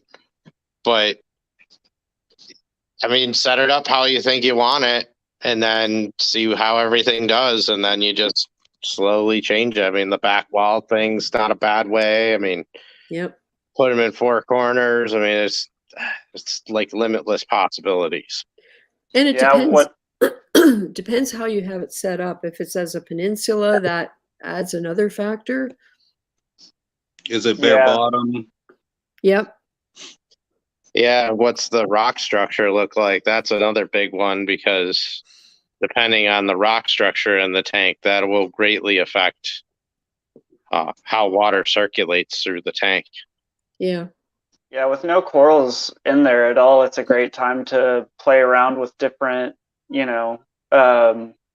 positions with it. And what I did when setting this one up is I got a little airline tube, and I put it right like underneath the wave maker and kind of blew bubbles into it so you can see the flow easier, and you could kind of see the flow patterns and everything like that, and you can adjust it and kind of make it to where you don't see bubbles settling out too much in some places, and you have a better idea of how water moves around in your tank.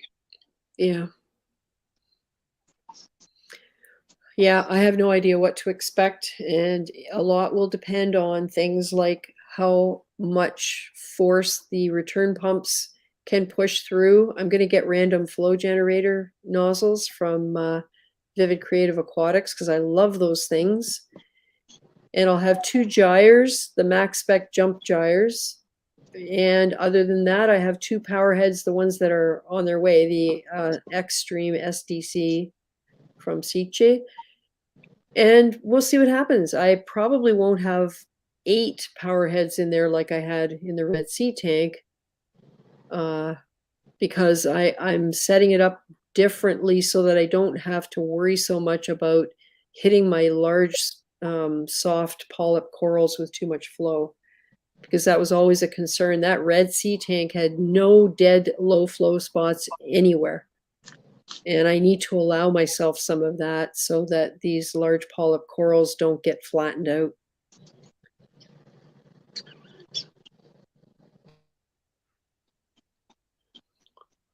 Nice. Yeah, I think flow is one of the trickiest things to get right in the tank. Yeah.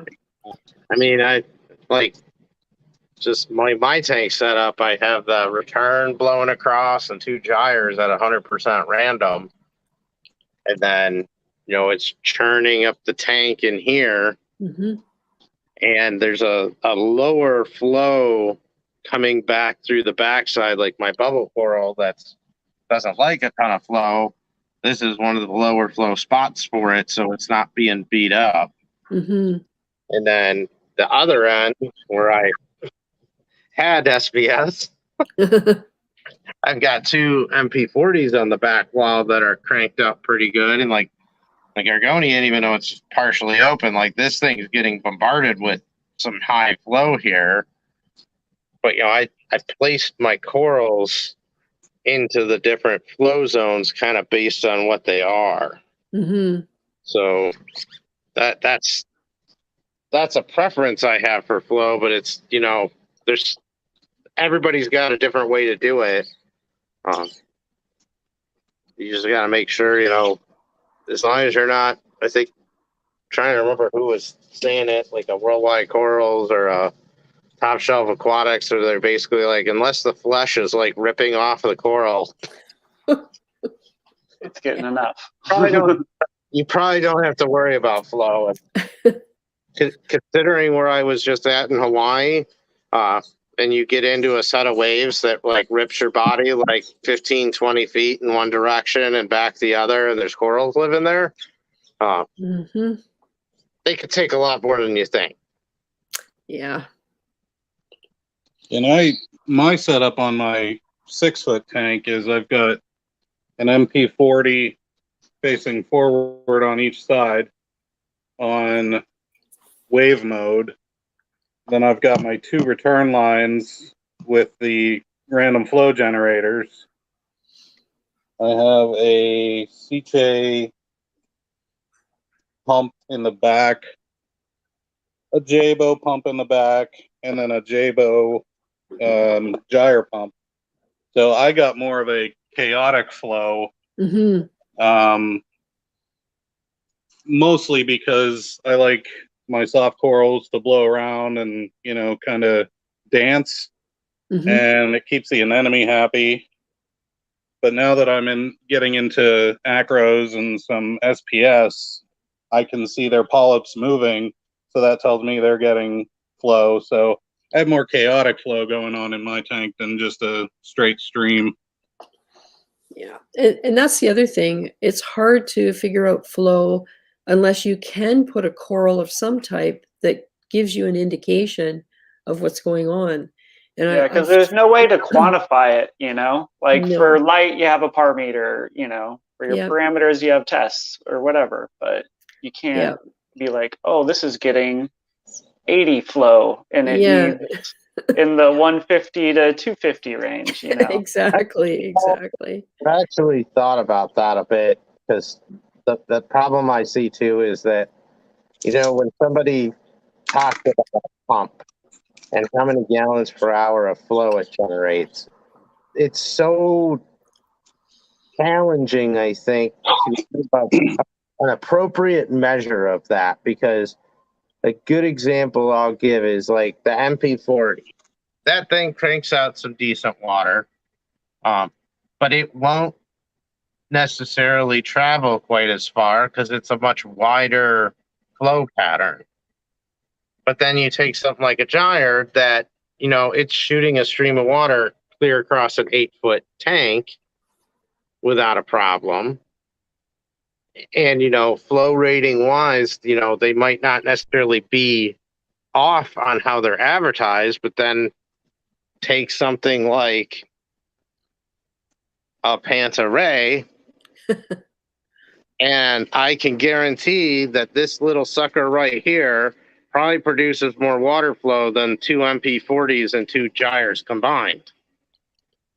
Safe bet. Yeah. So Because that might be a test I'll do here when things look better. Is I might slap that sucker in here and say, all right, let's turn that up to 100% and see what it does. Because Yeah. It's a different flow pattern, and it's the way it's producing that flow. And I think around corals, you'd almost have to have like something like a par meter, but that can like measure like flow in a small area to say, okay, well, how much flow is going over the top of the coral? Yeah. How much Well, Right. across the sides and the bottom? and we've had this talk before. I remember people in the chat talking about there are scientific instruments that can be set up or that are designed to measure flow, that are used in oceanography and things like that. But how you would scale it down to the requirements of a glass box full of water, I guess would be the point. Hey, Diacanthus, he says he's not late to I'm not late to the party at all. He or she. Cool. No, you're not. Yeah, we need something that's scaled down to the aquarium hobby, at least down to 4,200 gallons or 36 feet. Like a small little like anemometer Something like that. type deal to where Yeah. I just don't know what the design would look like, and yeah. I mean, ideally, you'd have to make something similar to a par meter. That's like a little anemometer that spins and sends some information back to say how much, based on how fast this is spinning, this is how quickly the water is flowing at this point. So you could calculate a velocity, and then convert that into like gallons per hour in that particular place. But I think you would also need to measure is with the random flow that we have and it not being constant, you'd almost have to like leave it there for a while. Yeah. And like get the average maybe over time.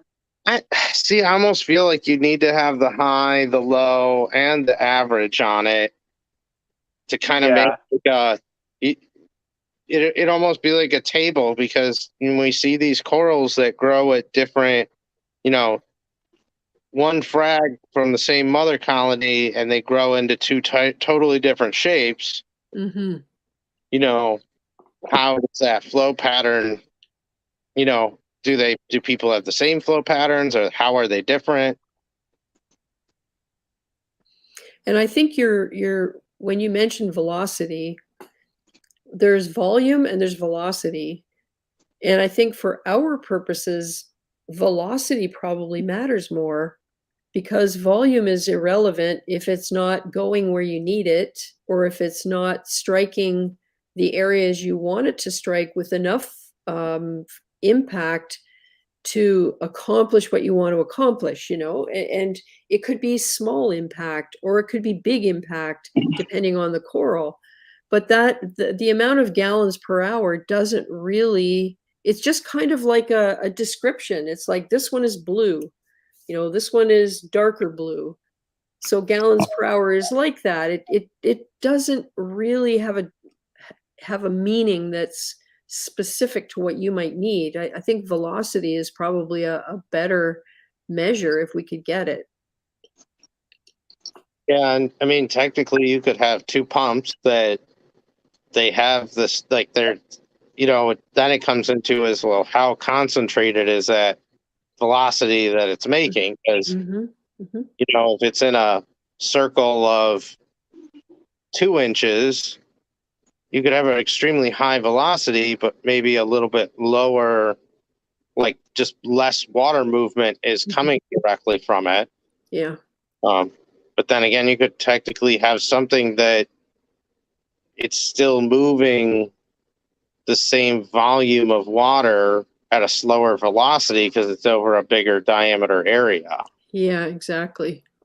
So see, like what's your I guess test area going to look like? Is it ideally for a pump, you'd have to make like a 3D grid of measurement, then it's just like a par meter setup. You'd have to do something similar with water flow, where you put a measuring device all around it, behind it, and make like a, just like a par graph. You'd have to make like a flow graph of it. And it would have to be Right. made with a grid of lasers, because anything you put in there to measure it can't be solid, because it's going to affect the flow. Well, that's not necessarily true, because if you do something, if you put it in a fixed size container and then you did something like a little anemometer, and that's the only thing there, it would come down to how big of a box do you put it in. Because the bigger the aquarium you put it in, the wider out you can go and the more accurate a measurement you can get, because you're not getting the suction of the pump, basically might not be able to draw as wider out. Yeah. Makes sense. Well, But- and I guess it would all be relative, as long as it was consistent from one measurement to the next, whatever factors impacted the flow, then you'd at least have numbers that could be like proportional to each other. Yeah. I mean, You have like a baseline, right? yeah, well, a good example here. So, like, this gyre is able to push water 8 feet across this tank without too much problem. Like, I know it's getting all the way over here and churning things up.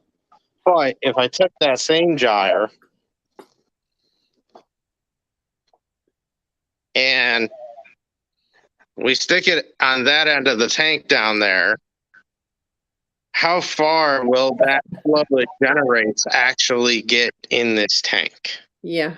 Or it's met so much resistance from the Yeah. other water that it just no longer has any effect. And it just, this is the limitation of how far it can create a gyre.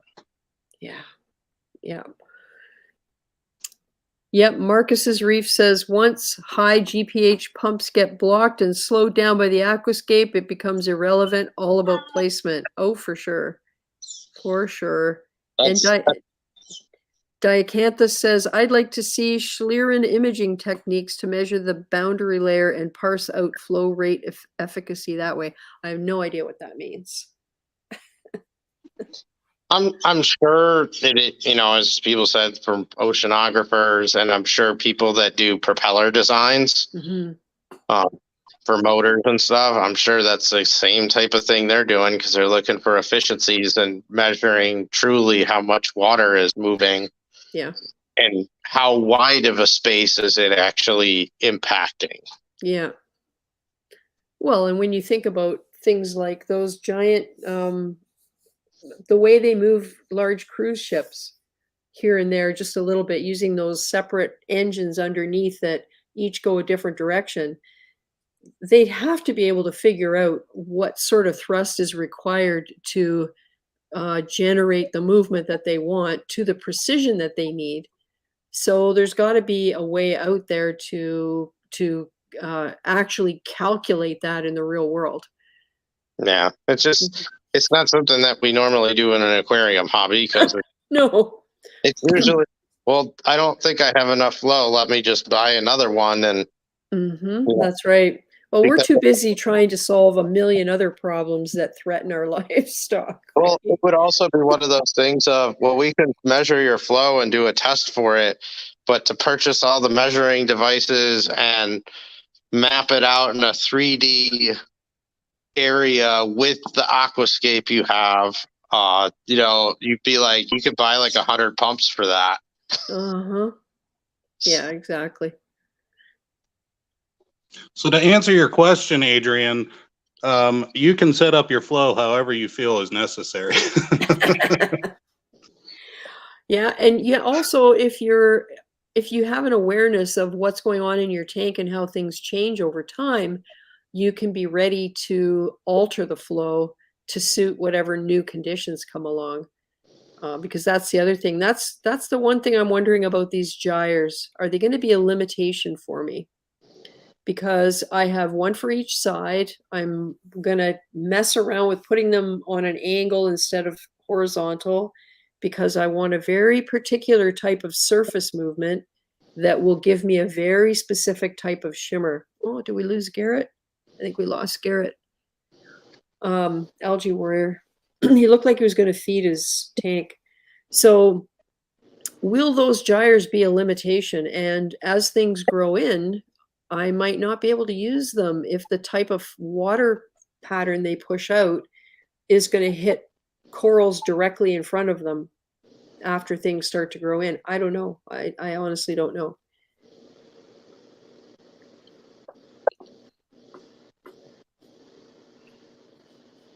Yeah, that's flow's always fun.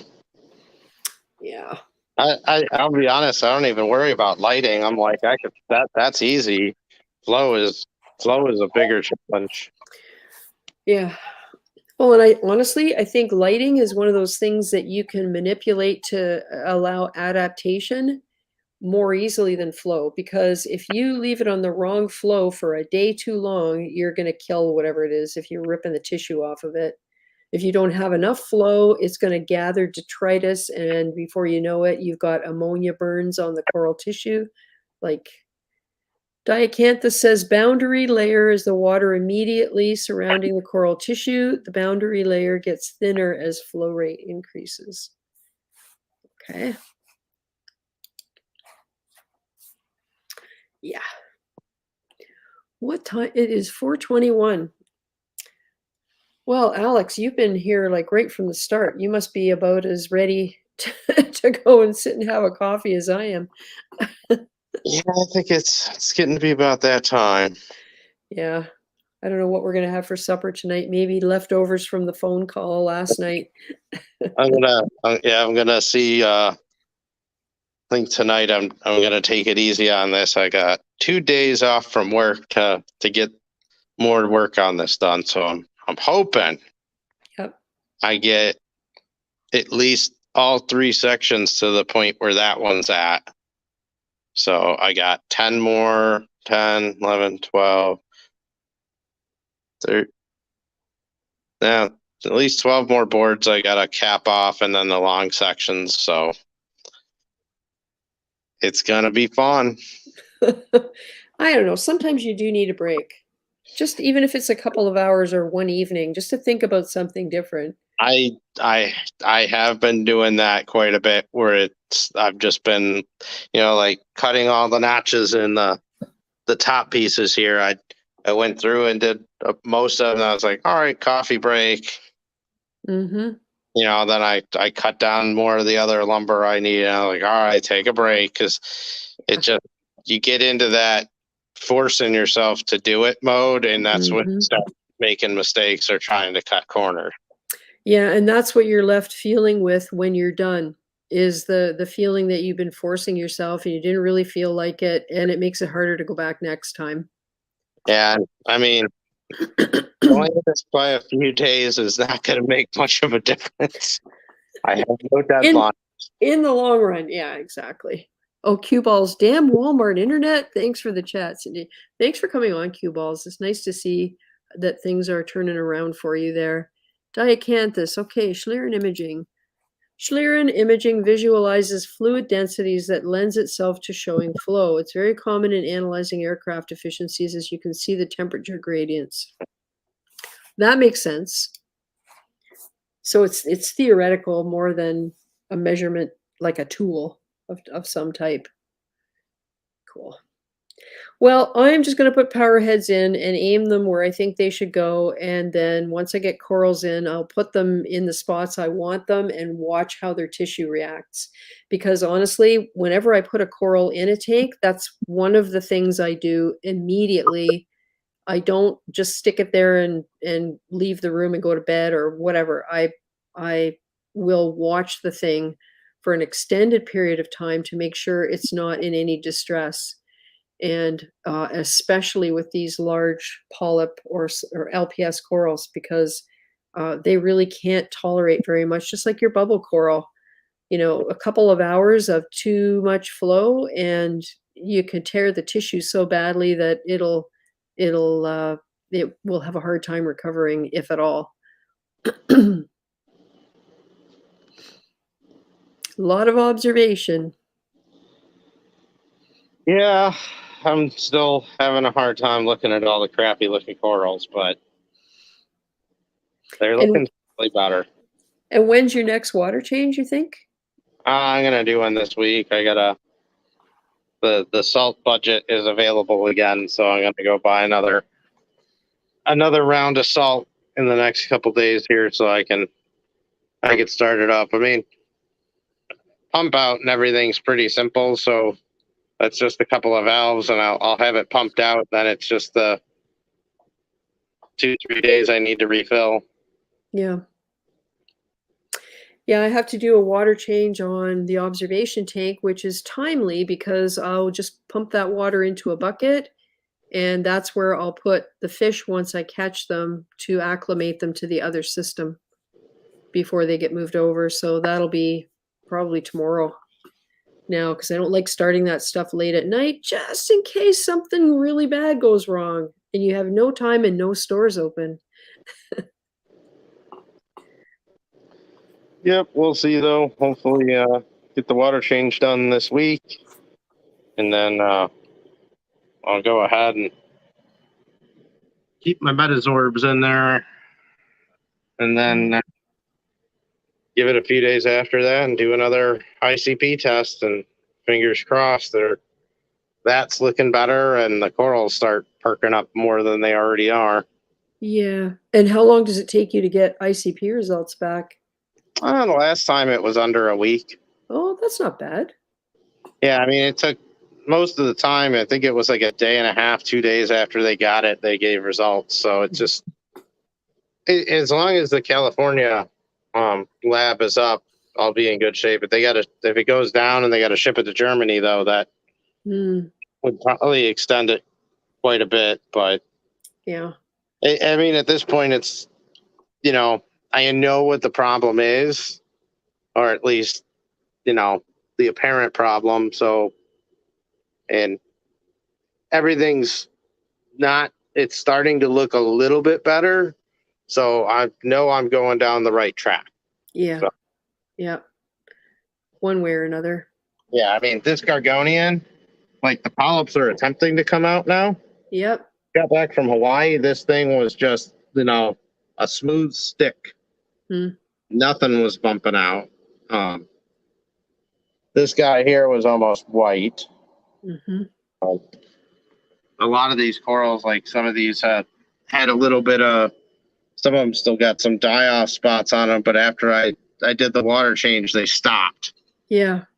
So that tells you something for sure. Yeah, I mean, whatever I did was a step in the right direction. So do another one here and see how it goes. Yeah. So. Yeah. And Diacanthus says that regarding the Schlieren imaging, it's a technique involving equipment positioning largely. There are videos that show it. I'm going to have to look at that. That fascinates me. Yeah, before and a lot of the aircraft stuff that I watch. And Sean Clark says, that is a lot of wood. Pretty sure that stand will be plenty strong. Well, if it can't hold the water weight there, then I've really messed up something bad. And it's the same design that I'm using for all my other stands because it's worked. So yeah. Yeah, I love the overbuiltness of it. Yeah, I mean, I'd rather the fact that it's overbuilt. Once the top layer of plywood is put on here, it short of there being a catastrophic earthquake here, there's no way this thing would be able to collapse. No. I mean, it's locked in horizontally. It's locked in on the bottom, so nothing could try to trip out from underneath it, and then the plywood on top's gonna lock the top in. Yeah. So it's got nowhere to go unless the floor caves in or there's some earthquake. So. Yeah. I think you should be good on earthquakes. There isn't a fault line that goes in there, is there? No, I think there's there's one extreme rare possibility in Illinois that we could have a earthquake here, and that it would be a catastrophe down in, I think it's New Madrid, Tennessee. So Okay. What if Yellowstone blows?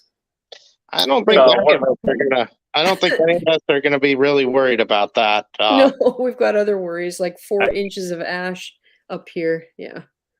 if the super volcano in Yellowstone ever does erupt, everybody's screwed. Yep. Yep. I agree. Yeah, that crosses my mind a lot. And I don't think there's any point in trying to be ready for something like that because is no being ready, depending on where you live. I think the best way I'd say it is, if it's gonna go, I think I want to be there when it happens. You know, it's funny you should say that I'm because close enough. I might be able to see it. Yeah, I don't want to worry about post-apocalyptic life. no, I've always felt if I was on a train, I used to travel by train a lot because I commuted every day. I always thought, you know what, if something happened and the train got out of control and it was a runaway train, I wouldn't be hiding under the seat screaming. I'd be at the window watching every second. Because if you knew that this was going to be it, like watch, same as an airplane. Like if Take it all in.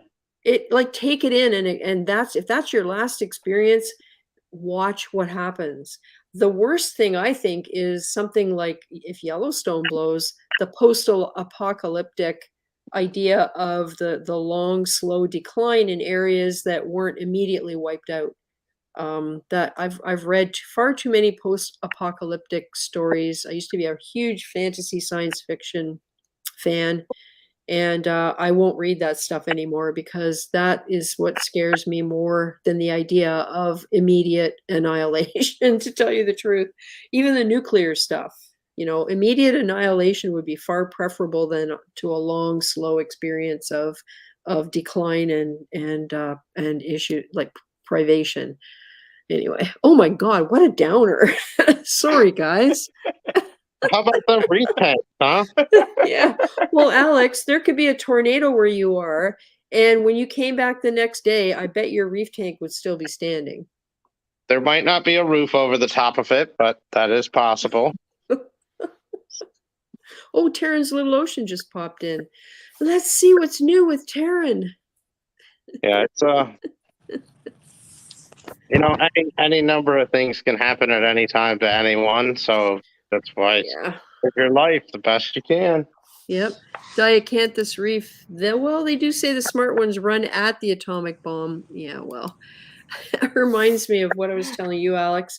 They're on Facebook. Helen Mirren commented that one thing she would tell her younger self is to tell people to F off more often, right? And somebody in the comments said, well, I've read a study that said intelligent people curse more because they use the full extent of the vocabulary available to them to express themselves, right? And so my comment was, yeah, that makes me an effing genius. So, Yeah, it's good thing I use my professional voice here. I can't say that either because we swear a lot at work too. yeah, it's hard to avoid. Oh, look, Taryn, I got to put Taryn up full screen because a really cute kitten just went by. Oh, she's chasing her with the camera now. Hang on, I'll show you her. Hey, Taryn. There she is. Hi, Oh my Cindy. How are you? I'm good. How are you? You've got a new tank. I did, finally. Well, now I'm up to 5. Oh, boy. And you have a sump. This is your first sump, you were saying? This is my first sump. And I figured it out myself. Well, I bought the tank secondhand, so the plumbing was already all done. And when he took it apart, I just labeled it all. Yep. Of like where it went, so it was pretty simple to put back together. But yeah, I don't think I could have. I probably could have figured it out eventually on my own, but you did a good job. I'm pretty impressed that I got it running by myself. Like the first, I wasn't sure like how hard it was going to be to dial in like the return pump to make it not make any sound, but it's like it's actually silent. That's awesome. There's no noise at all. So I guess it's I think he said it's a Herbie system. So it's a corner overflow. And you said it's a 90? Yeah. Nice. So I kind of wanted a 120, but when this came for sale, and it was kind of an unfortunate situation. The guy had just set it up like a month before. I didn't dig into why he couldn't keep it anymore, but he basically said he can't continue with it. So most of the stuff is brand new. I think he might have bought the tank secondhand, but it's in good shape. Like the glass is dirty just from me, but like it's in good shape. But in terms of like the plumbing and a lot of the like the pumps and the heaters and the Inkbird and everything, they're all brand new. So nice. well, I had an unfortunate event with the Inkbird, but I have a new one coming. But oh no! Yeah. Oh, so the thing didn't dry out properly. You can't. I use it? didn't chance it. I just thought that Yeah. like I had it hooked up like back here, and then I still have to fix all my cables. Like there is hooks on the top there, but I had it hooked up over there, and I wasn't happy with the cables, and I had it all programmed to my phone. So I was so happy that I figured it out by myself. And then I was like, oh, this isn't good. I want to fix it, make it neater. And then I dropped it in the water, and thankfully for this, because it was actually on, I was able just to switch it off. Yep. And then in the end of the day, I figured, like, you know, for the cost of it, is it worth a fire? Possibly. No, it's So, I agree. I wouldn't take the chance if you could replace it. Yeah. yeah. So I have like, I just kind of, I don't know what you think about the rocks. I just kind of played around with it. I don't think it's final. Like I have a ton more rock. I just threw it down here, and I actually have 2 more buckets full of rocks as well. But so I can still play around with it. But yeah, so that's kind of what I have going on. It's my first sump, so I'm super excited to start. I'm gonna put in obviously a skimmer and an ATO and everything on it, but I'm happy that I kind of figured it out so far. It's going good. Nice. Hey, Tony Close UK Reef. Just finished work. Catch it all later. Tony says, nice tank, Taryn. Thank you, Tony. Yeah, I'm a big girl now. I know the feeling. It looks really good. Thank you. It's going pretty good. Like I'm pretty impressed that I got it all together by myself and that it's quiet, because I was always kind of afraid of having a sump because I felt like you'd always hear running water constantly. Yeah. But it's so quiet. So that's good so far. I mean, I'm sure I'm going to have lots of challenges. It's still cycling and everything, but it's kind of a blank slate right now. So I'm not even really sure what I'm going to put in it yet, but look at the kitten. I know she's 6 months old now. She's trouble. She loves all my tanks. Like as soon as I go to feed them, like she sleeps on top of my bio cube, but she knows when I'm feeding the fish, and she comes like flying across the room, and just she loves watching them. Don't you? She's troublemaker. Yeah. She puts my Siamese in his place, and I'm surprised about that because he's like a going concern, but she's the boss. Cool. What's her name? What's her name? Fiona. Oh, that's right, Fiona. We call her Fluffy a lot, though. Well, in Britain they would call her Fizz. She's so funny. Yeah, so that's kind of what I have going on so far. So I'm just cycling it. I've got some live rock in the sump and some media, and then I added some bacteria, and the cycle's going pretty well, and I'm not sure what I'm going to add first, but probably clownfish. But yeah, well, it looks like whoever had this did a really nice job putting everything like creating it all, designing it all. Yeah, like I agree. Like he even like put like this little, I know it's just something simple, but like with all the little tools on there. Oh, yeah. There's actually like a little cover that he made for the back where you can like, so you don't get the light seeping out the back, but I just haven't put it on yet. Mm-hmm. And then he put all the lights inside here, and like a lot of work went into it. So that's why I was like, yeah, I wanted something a little bit bigger, but I felt like this was just such a good opportunity for me to not have to worry about like, okay, like this needs replaced or that needs replaced, like in terms of the plumbing and that. So Yeah. Yep.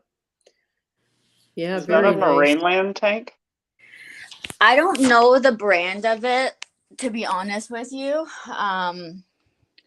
It's got I guess the drilling was probably done like after, but And it has a trim around the top. yeah, it has a trim. Yeah, I'm not 100% sure what brand it is. I didn't see a stamp or anything anywhere, and to be honest with you, I didn't ask. It looks like it was in good shape and everything, and it was running when I bought it, so it And might be. I think usually the stickers are on the bottom. So Okay. you might not be able to see it depending on what the stand is like. Yeah, I can't see it. I didn't see it when we transported it, but it might have been there maybe. That's really cool. Is it 120? No, it's 90. Oh, a 90. Okay. Yeah. I wanted a 120, but this came along and I felt like it was meant to be, and it was local. Like I live kind of in a small town and everything's at least like 3 hours away. So this was only like an hour away. So I was like, this is meant to be. That's awesome. It looks like the stand's really well built. Yeah, I'm pretty happy with it, to be honest with you. I feel like it was a pretty good deal, and there's a little tank for like the ATO once I get that, and then this thing as well, like for the control board. That was helpful when I didn't realize how helpful it would be, but when I dropped the Inkbird in the water and it started like zzz, oh no, if I had have been looking for the plug, like it could have turned into a bad situation, but I was just like just turned it off. So I don't know what I'd do without my lighted switch bars. I love those things. It's my first time having that too, because I just have I have obviously power bars on my other tanks, but they're not all individual. Mm-hmm. So I'm gonna I just have it simply labeled right now, but he had his like all labeled and everything, and then it has like filter cups instead of the socks. Yep. So I've just been putting like filter floss in there. Yep. You'll appreciate that. Much less maintenance required. I feel like I'd probably be afraid of washing the socks, so because I'm always nervous of getting something in my tank. It's like it goes back to this. If you have one or two, you're not going to put them in the washing machine. Like not one or two. You can't put them with anything else really, because you really shouldn't use detergent. And so then if you have 10 of them, then you got to wait until they're all dirty and put, I remember I did the video on those red filter cups, the filter media cups from that company in the States. They were the first ones that came up with that idea that I knew of. And I did the video and I started it by showing my one filter sock sitting in the washing machine, like with the door open, just sitting in there. It's like, really? Like, am I really going to do this? No. So yeah, I feel like I would be like, oh, I probably just like throw it out for myself because I'm always nervous, like you said, about I guess you wash them with bleach or something, but I don't know what people wash them with, but I don't know. I just feel like I'm so nervous of getting anything like in the tank or anything like that. So yeah, and they get so dirty and you can't get that clean. You can't. If they never are clean again. They look a little cleaner, but to me, there's got to be crap stuck in there that's going to cause problems. I was surprised how quiet the pump is. It's I think you might run them or did before. I think it's a Jabo. Oh, is it? Yeah. Yeah, it's pretty quiet. Yep. So, I run one of those too, and mine's pretty quiet. I got a few. Yeah, I've used them for a long time. They're getting better with their quietness and everything. Yeah. That was the most thing I was so surprised about. Is I thought this whole thing was going to be so loud because all of my other tanks are like all in one. So I have like a Fluval Evo, a BioCube, and then I have a couple other tanks that I just run with like hang on back equipment on it. But the other tanks I find like I thought this was going to be so much more loud just because of how the water's moving, but it's actually quieter. Yep. The only place you get loud is when it falls from one place to another place through the air. Right. or over a baffle or something like that, you might get a little bit of splashing noise. But if everything's just flowing, it's amazing how quiet they are. Yeah, like I'm shocked about it. So I'm happy about it. I'm excited to like start getting some things in. But I honestly like I was looking, but I wasn't really fully invested in like planning. So I'm not even sure what I'm going to do with it yet, but I don't have lights for it yet. I still need to get a little bit more equipment, but I'll probably get a few fish. I mean, I have some lights I can throw on it, but that's not going to like grow anything too super deep, but I'll probably just start with some fish and kind of go from there. So Yeah. just a project, I guess. Oh yeah. Oh hey, producer Reef. I'm late. Saw the video of the tank install. Oh yeah. And MetroCat says I used filter media cups, but they pass through a lot of detritus, even with different floss in there. I'm actually considering going back to socks. I wrote a blog ages ago about washing socks. I might use mesh socks in the filter cups with floss, some sort of hack to catch more detritus. Oh, that's a good idea. Yeah, it is. And, you can buy different types of filter pad, including the type that some of the flannel filter socks are made of. You can buy that stuff in flat sheets. That's the kind I run on my upstairs one. I noticed that. And that's the one you've got kind of bent around in a little slot down the middle to dam it. Yeah. Yeah. And I've used those. I've cut a piece out of that and I used it in the very bottom of the Red Sea filter cups because there's different designs. The ones with the holes only in the bottom get clogged too quickly and they overflow.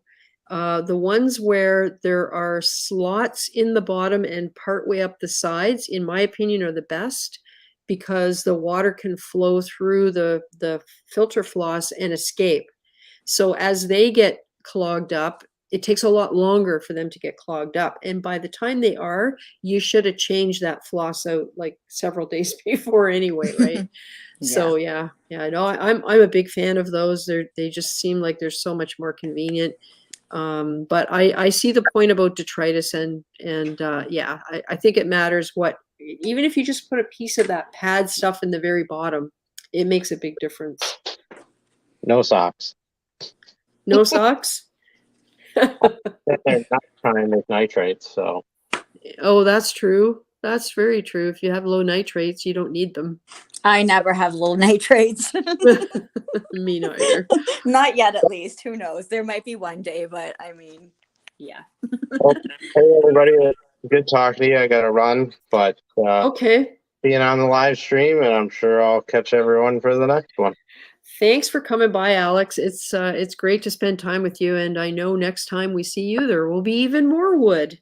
Right. Bye, Alex. Bye. Bye.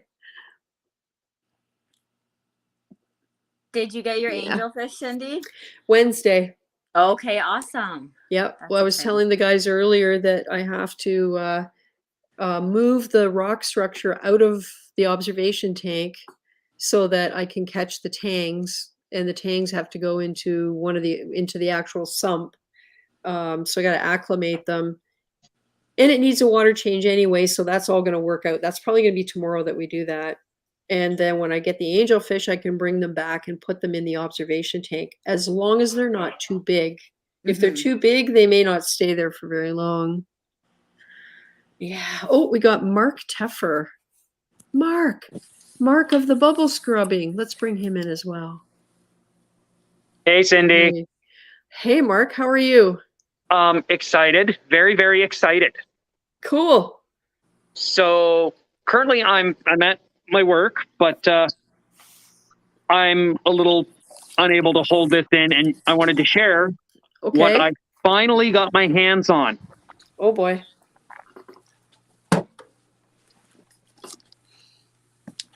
Oh, here we go. Let me pop you up there.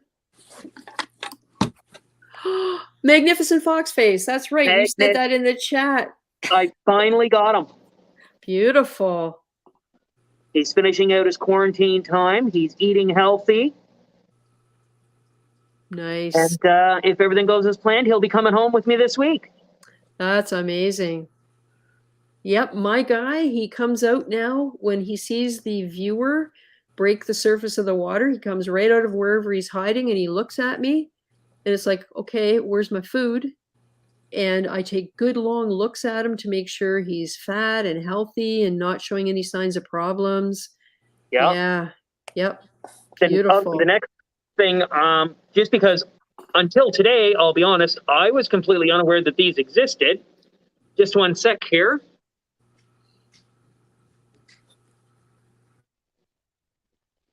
There's also bicolor. I love the bicolors as well. Ooh, Can a you marine guess what that beta. That's Yeah. a marine beta. Nice. Isn't he beautiful? Cool. Or beta. I'm not sure how you pronounce it. Very nice. We had him come in as well. Just a couple things I thought that I'd share. Nice. I'm so glad for you about your fox. I know how that feels because I got a newsletter at 1 a.m. about this pair of angelfish, Genicanthus melanosphalos, my favorite angelfish of all time that I've had. My only angelfish I've ever had, but still. And there's a pair, so I inquired as to the price, and I was astonished, and I went, "Oh, please mark them sold." And this all went on at like 1 and 2 o'clock in the morning. So picking those up on Wednesday, it feels so good to get those fish back again. Yeah. Well, I'm currently debating if I'm going to be able to make this guy fit because I want him so bad. Mm-hmm. I don't know if you can see my screen there in your own little viewer. Oh, hang on a second. Put you back. Let's do this. There we go. Oh, is that an emperor? Oh no, it's a regal angel. Ooh. Yeah. Wow.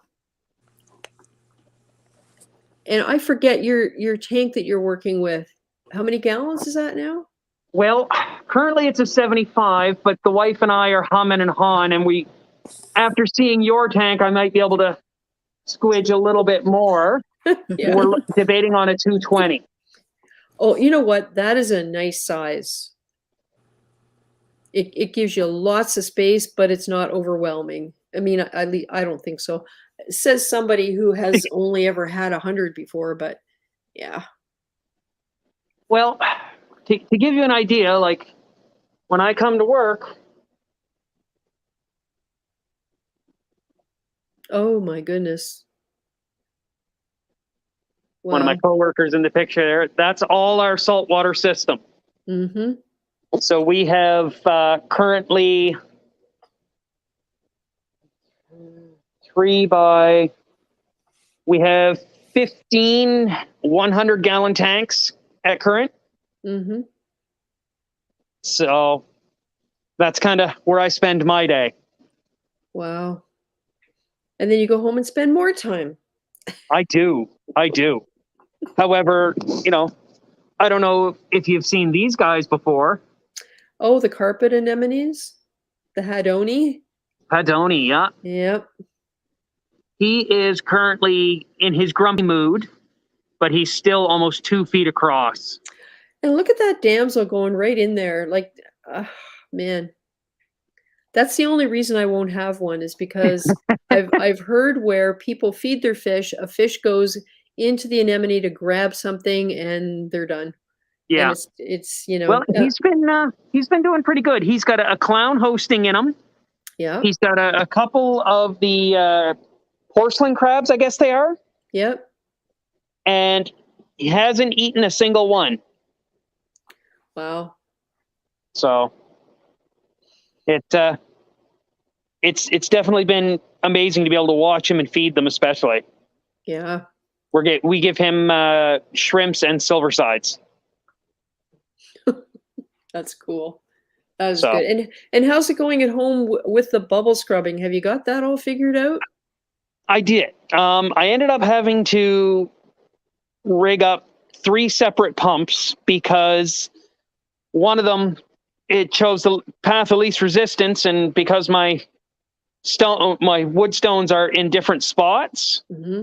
one was getting a lot more bubble than the others. So I've gone with multiple pumps now, mm-hmm. and I ran it for the first time for 2 straight hours mm-hmm. the other day, and I had to change my filter floss. Yeah. It Oh, I took know. out so much. Mm-hmm. Yep. But it was amazing to see how much was still trapped amongst my rocks, and all of my corals are looking so much better. They've all got their bright colors back. It's great. Yeah, we don't realize that that they do develop those kind of skins on them. They need help beyond flow. The bubbles, I think, they cause the corals to slime up and slough that stuff off. It's Yeah. yeah. I don't know. I'm a believer. We've already talked about ways to make it work in this tank. Because of course I used to tuck my air stone underneath the intake from the return pump. And now it's going to have to go below a power head, maybe behind the gyre. So we'll have to see what we can do. And then what I'll do is I'll put air pumps on timers so that the air gets pumped in for however many hours overnight and gets propelled out by a power head or a gyre. I debated putting power heads up right at the surface so that about a ½ inch stuck out. Because man, oh man, can you ever get bubbles from that? Let me tell you. But I'm concerned that it's going to damage the power heads over time because it's probably not good for them. And the other problem is if they're at the top of the water, they're going to be too close to the Euro brace, and that thing is going to get covered with splash. So it's just going to be a mess. So I think the air stone tucked behind a gyre or maybe tethered below a power head is probably going to be the way I'll do it. Yeah. That definitely sounds like that would be the best way for you to go about that. Yep. I had to rework mine, and currently I have one on each of my wave makers, and then I have the third on my actual return pump. Right. Yep. Well, that's good. That's good. I hope it works well for you. And based on the origin story of bubble scrubbing, it went on unbeknownst to the tank owner while they were on vacation, and they came back and freaked out and then realized how good everything looked. Yeah. Well, that was kind of, my initial interest in it is because I had that where my return pump just started pumping air. My ATO had frozen, for lack of a better term, and it got stuck shut because my pump moved. Oh, yeah. So, but my tank does inadvertent bubble scrubbing every now and then. The pump, sucks some air up and then just pump some bubbles into it. So yep, yeah. I've tried to fiddle with it, but I'm just like, it's fine. It's whatever. Well, that's how I know if the ATO on the observation tank if the float is stuck. If I start to see air coming out the return nozzles, then I know that. And the nice thing about that is it's probably not even 500 milliliters of water that's gone for that to happen. So it's low risk in the sense that it's not going to cause a huge change in salinity when I add the water back in. The bigger risk is that the pump could be affected by it if it gets down too low. But if I was going away somewhere, I would have someone checking that, or I would have the Wise Cam set up so that I could keep an eye on it. Because that's the one weakness right now, is that it's a Tunzi 3152. And it's been good, but the float has stuck on it to where it won't turn on. So, yeah.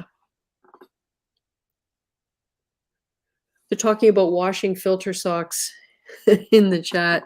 Skinner JW, I wash them 5 rinse cycles, come very clean, no issues, 30 at a time.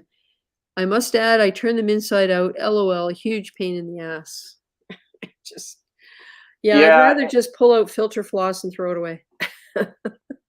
Me too. Like I have filter socks on the 50 cube, and I only have like 3. So I'm like building up more. But even the fact that like if you have to store them when they're dirty, like in between washes and stuff. So I'm probably going to use like one of my old Red Sea buckets so I can close the lid on it. Yeah. When I'm collecting it, because that just stinks. Oh, it does. I think Billy Pipes used to have like just like a bleach bucket that he would just put all of his in, Like and a then he diaper, would. like a diaper pail. Yeah, exactly.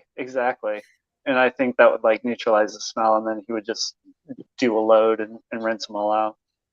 Yeah, that's what I do. Is I keep a 10-gallon bucket in the basement, and as I take out my dirty socks, they end up getting thrown into the bucket. They do their time there, and then I wash, 5 or 6 at a time, do a double rinse cycle, and then I soak them in some Prime and RODI. Oh, Prime, that's a good idea. Okay, to dechlorinate them. Yeah, I hit them with the Prime, and then I soak them in RODI after that even. That's cool. Yeah. And I got lucky. I picked up the eShops 3-pack for 50% sale, and it was great. MetroCat says there's a new company that makes disposable socks. I've been wanting to get some to try it. Oh, that sounds cool. Oh, and I think we lost Taryn. Have to go. Thank you so much for having me. Taryn, thanks for coming by.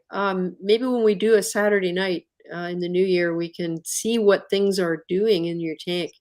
There'll be one Sunday before that, Sunday stream, but thanks for coming by. It's awesome. Your tanks are looking great, Taryn. Yep, They look really good. Yeah. Oh yeah. Yeah, unfortunately, I'm starting to turn in a little like Alex, where I've got 5 tanks now. Hey, it happens. It happens. It does. I was up to 6 at one point. Mm-hmm. Well, I've got my Reef 75 going. I've got a Fluval all-in-one 13-gallon. Mm-hmm. I've got a 29 quarantine currently, and I just got my hands today on a Fluval all-in-one Evo bow front, and that's going to turn into my main quarantine tank. Is that the 32-gallon one? It is the 32 and a half. Nice. Yeah, that's what Ryan SPS Reefer has. Yeah, my husband's looking for something up to about 30 gallons, and we heard about a 16-gallon BioCube, and I just asked about the price, but I haven't heard back yet on that. Yeah, I like them, but for me, the BioCube, I lose the square. For some reason, it's just not as appealing to me. Yeah, I like that nice long layout. Yeah. Yeah, that's true. They're nice little peninsula capable, I guess, if you get the right version. Yeah. Chimp the Reefer, weren't the disposable socks called reef diapers? Terrible name. Yeah. I can imagine going into an LFS looking for those. Mm-hmm. Well, I have got so much filter floss because every time I made, usually if I make an order somewhere and I'm really close to getting free shipping, I throw in a roll of filter pad or a bag of filter floss or filter wool or whatever. I have tons of the stuff. And I don't regret doing it because I don't know if you've checked the price of that stuff lately, but it has dramatically increased. The pieces, the long, thin pieces I used to buy that folded over twice, and you could peel them into 3 layers, like 3 substantial layers. I think they were in like 1.5 inches thick. And they were the perfect size to cut and put in the overflow. And they were $3.74 when I used to buy them. They're $22 now for a meter of the stuff. Oh, look on Amazon. Amazon prices have gone nuts. Even I need to check my filter floss because I get mine from Amazon, and usually it's like $9 a roll.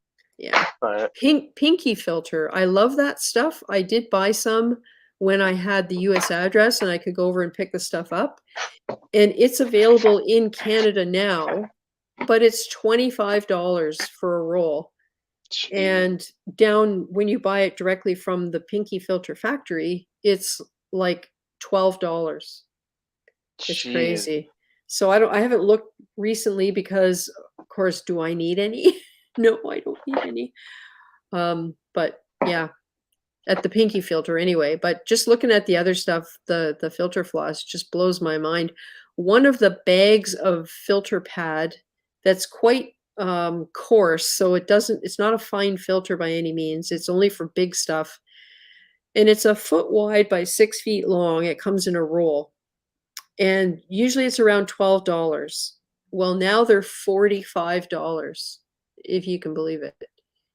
So I think it's going to get worse. I think it's going to get worse because of all of the supply chain issues, to where even things where there is not an issue, the prices are going to get jacked anyway. Yeah. So stock up before January. That's all I can say. Right. All right, Cindy, I have to disappear for a little bit. If you guys are still around a bit later, once I get home, I'll try and check back to see if you're still here.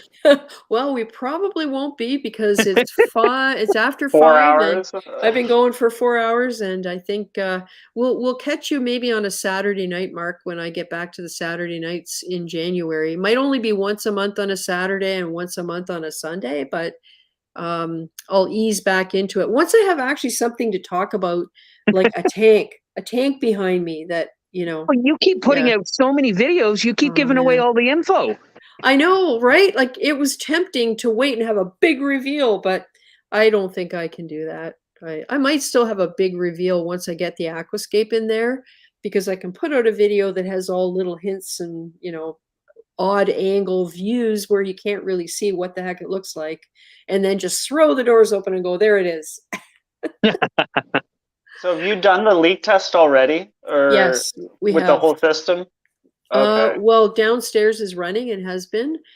We don't have the return pumps plumbed in yet, so that we have to go through that yet. Oh, bye, Mark. Sorry. Bye, Mark. And so up here we had 275 gallons in this tank, so it was almost up to the beginning of the weir, because the teeth are quite deep. Well, it was about 4 inches below the bottom of the weir. So it was around 275, we figured.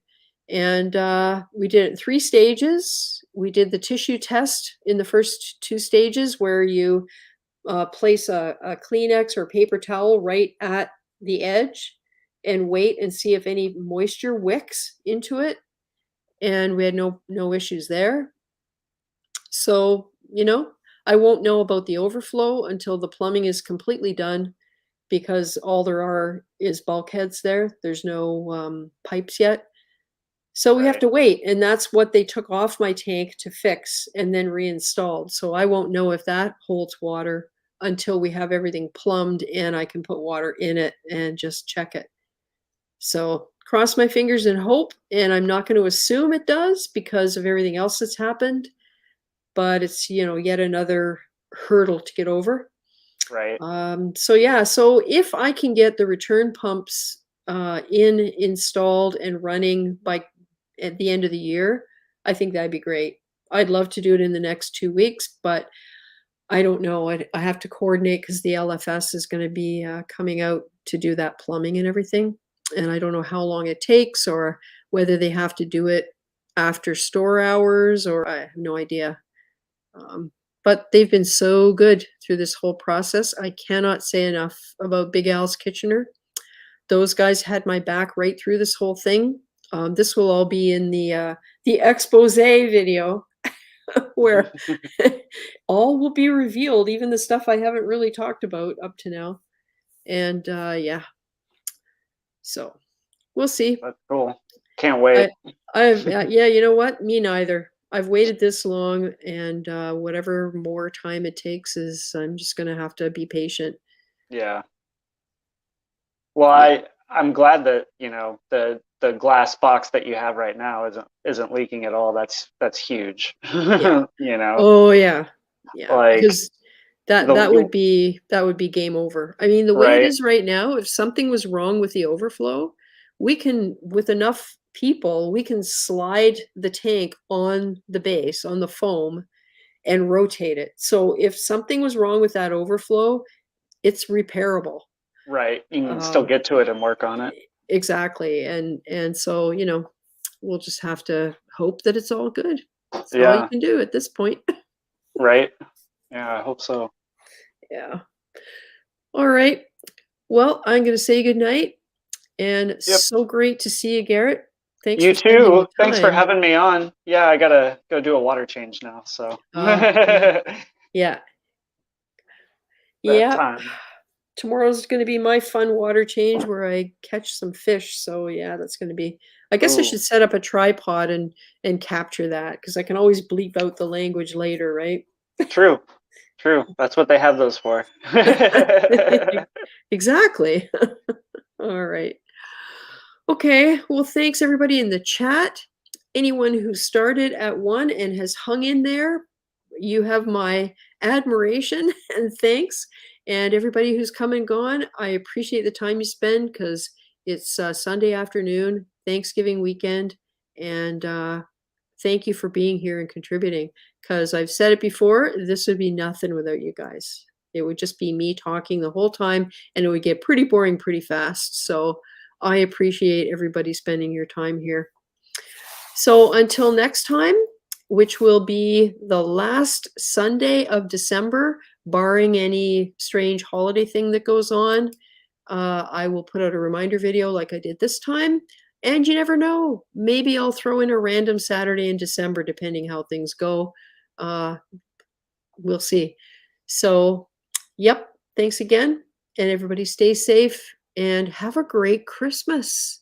Because I do believe the 4th Sunday is going to be, or the last Sunday is going to be after Christmas.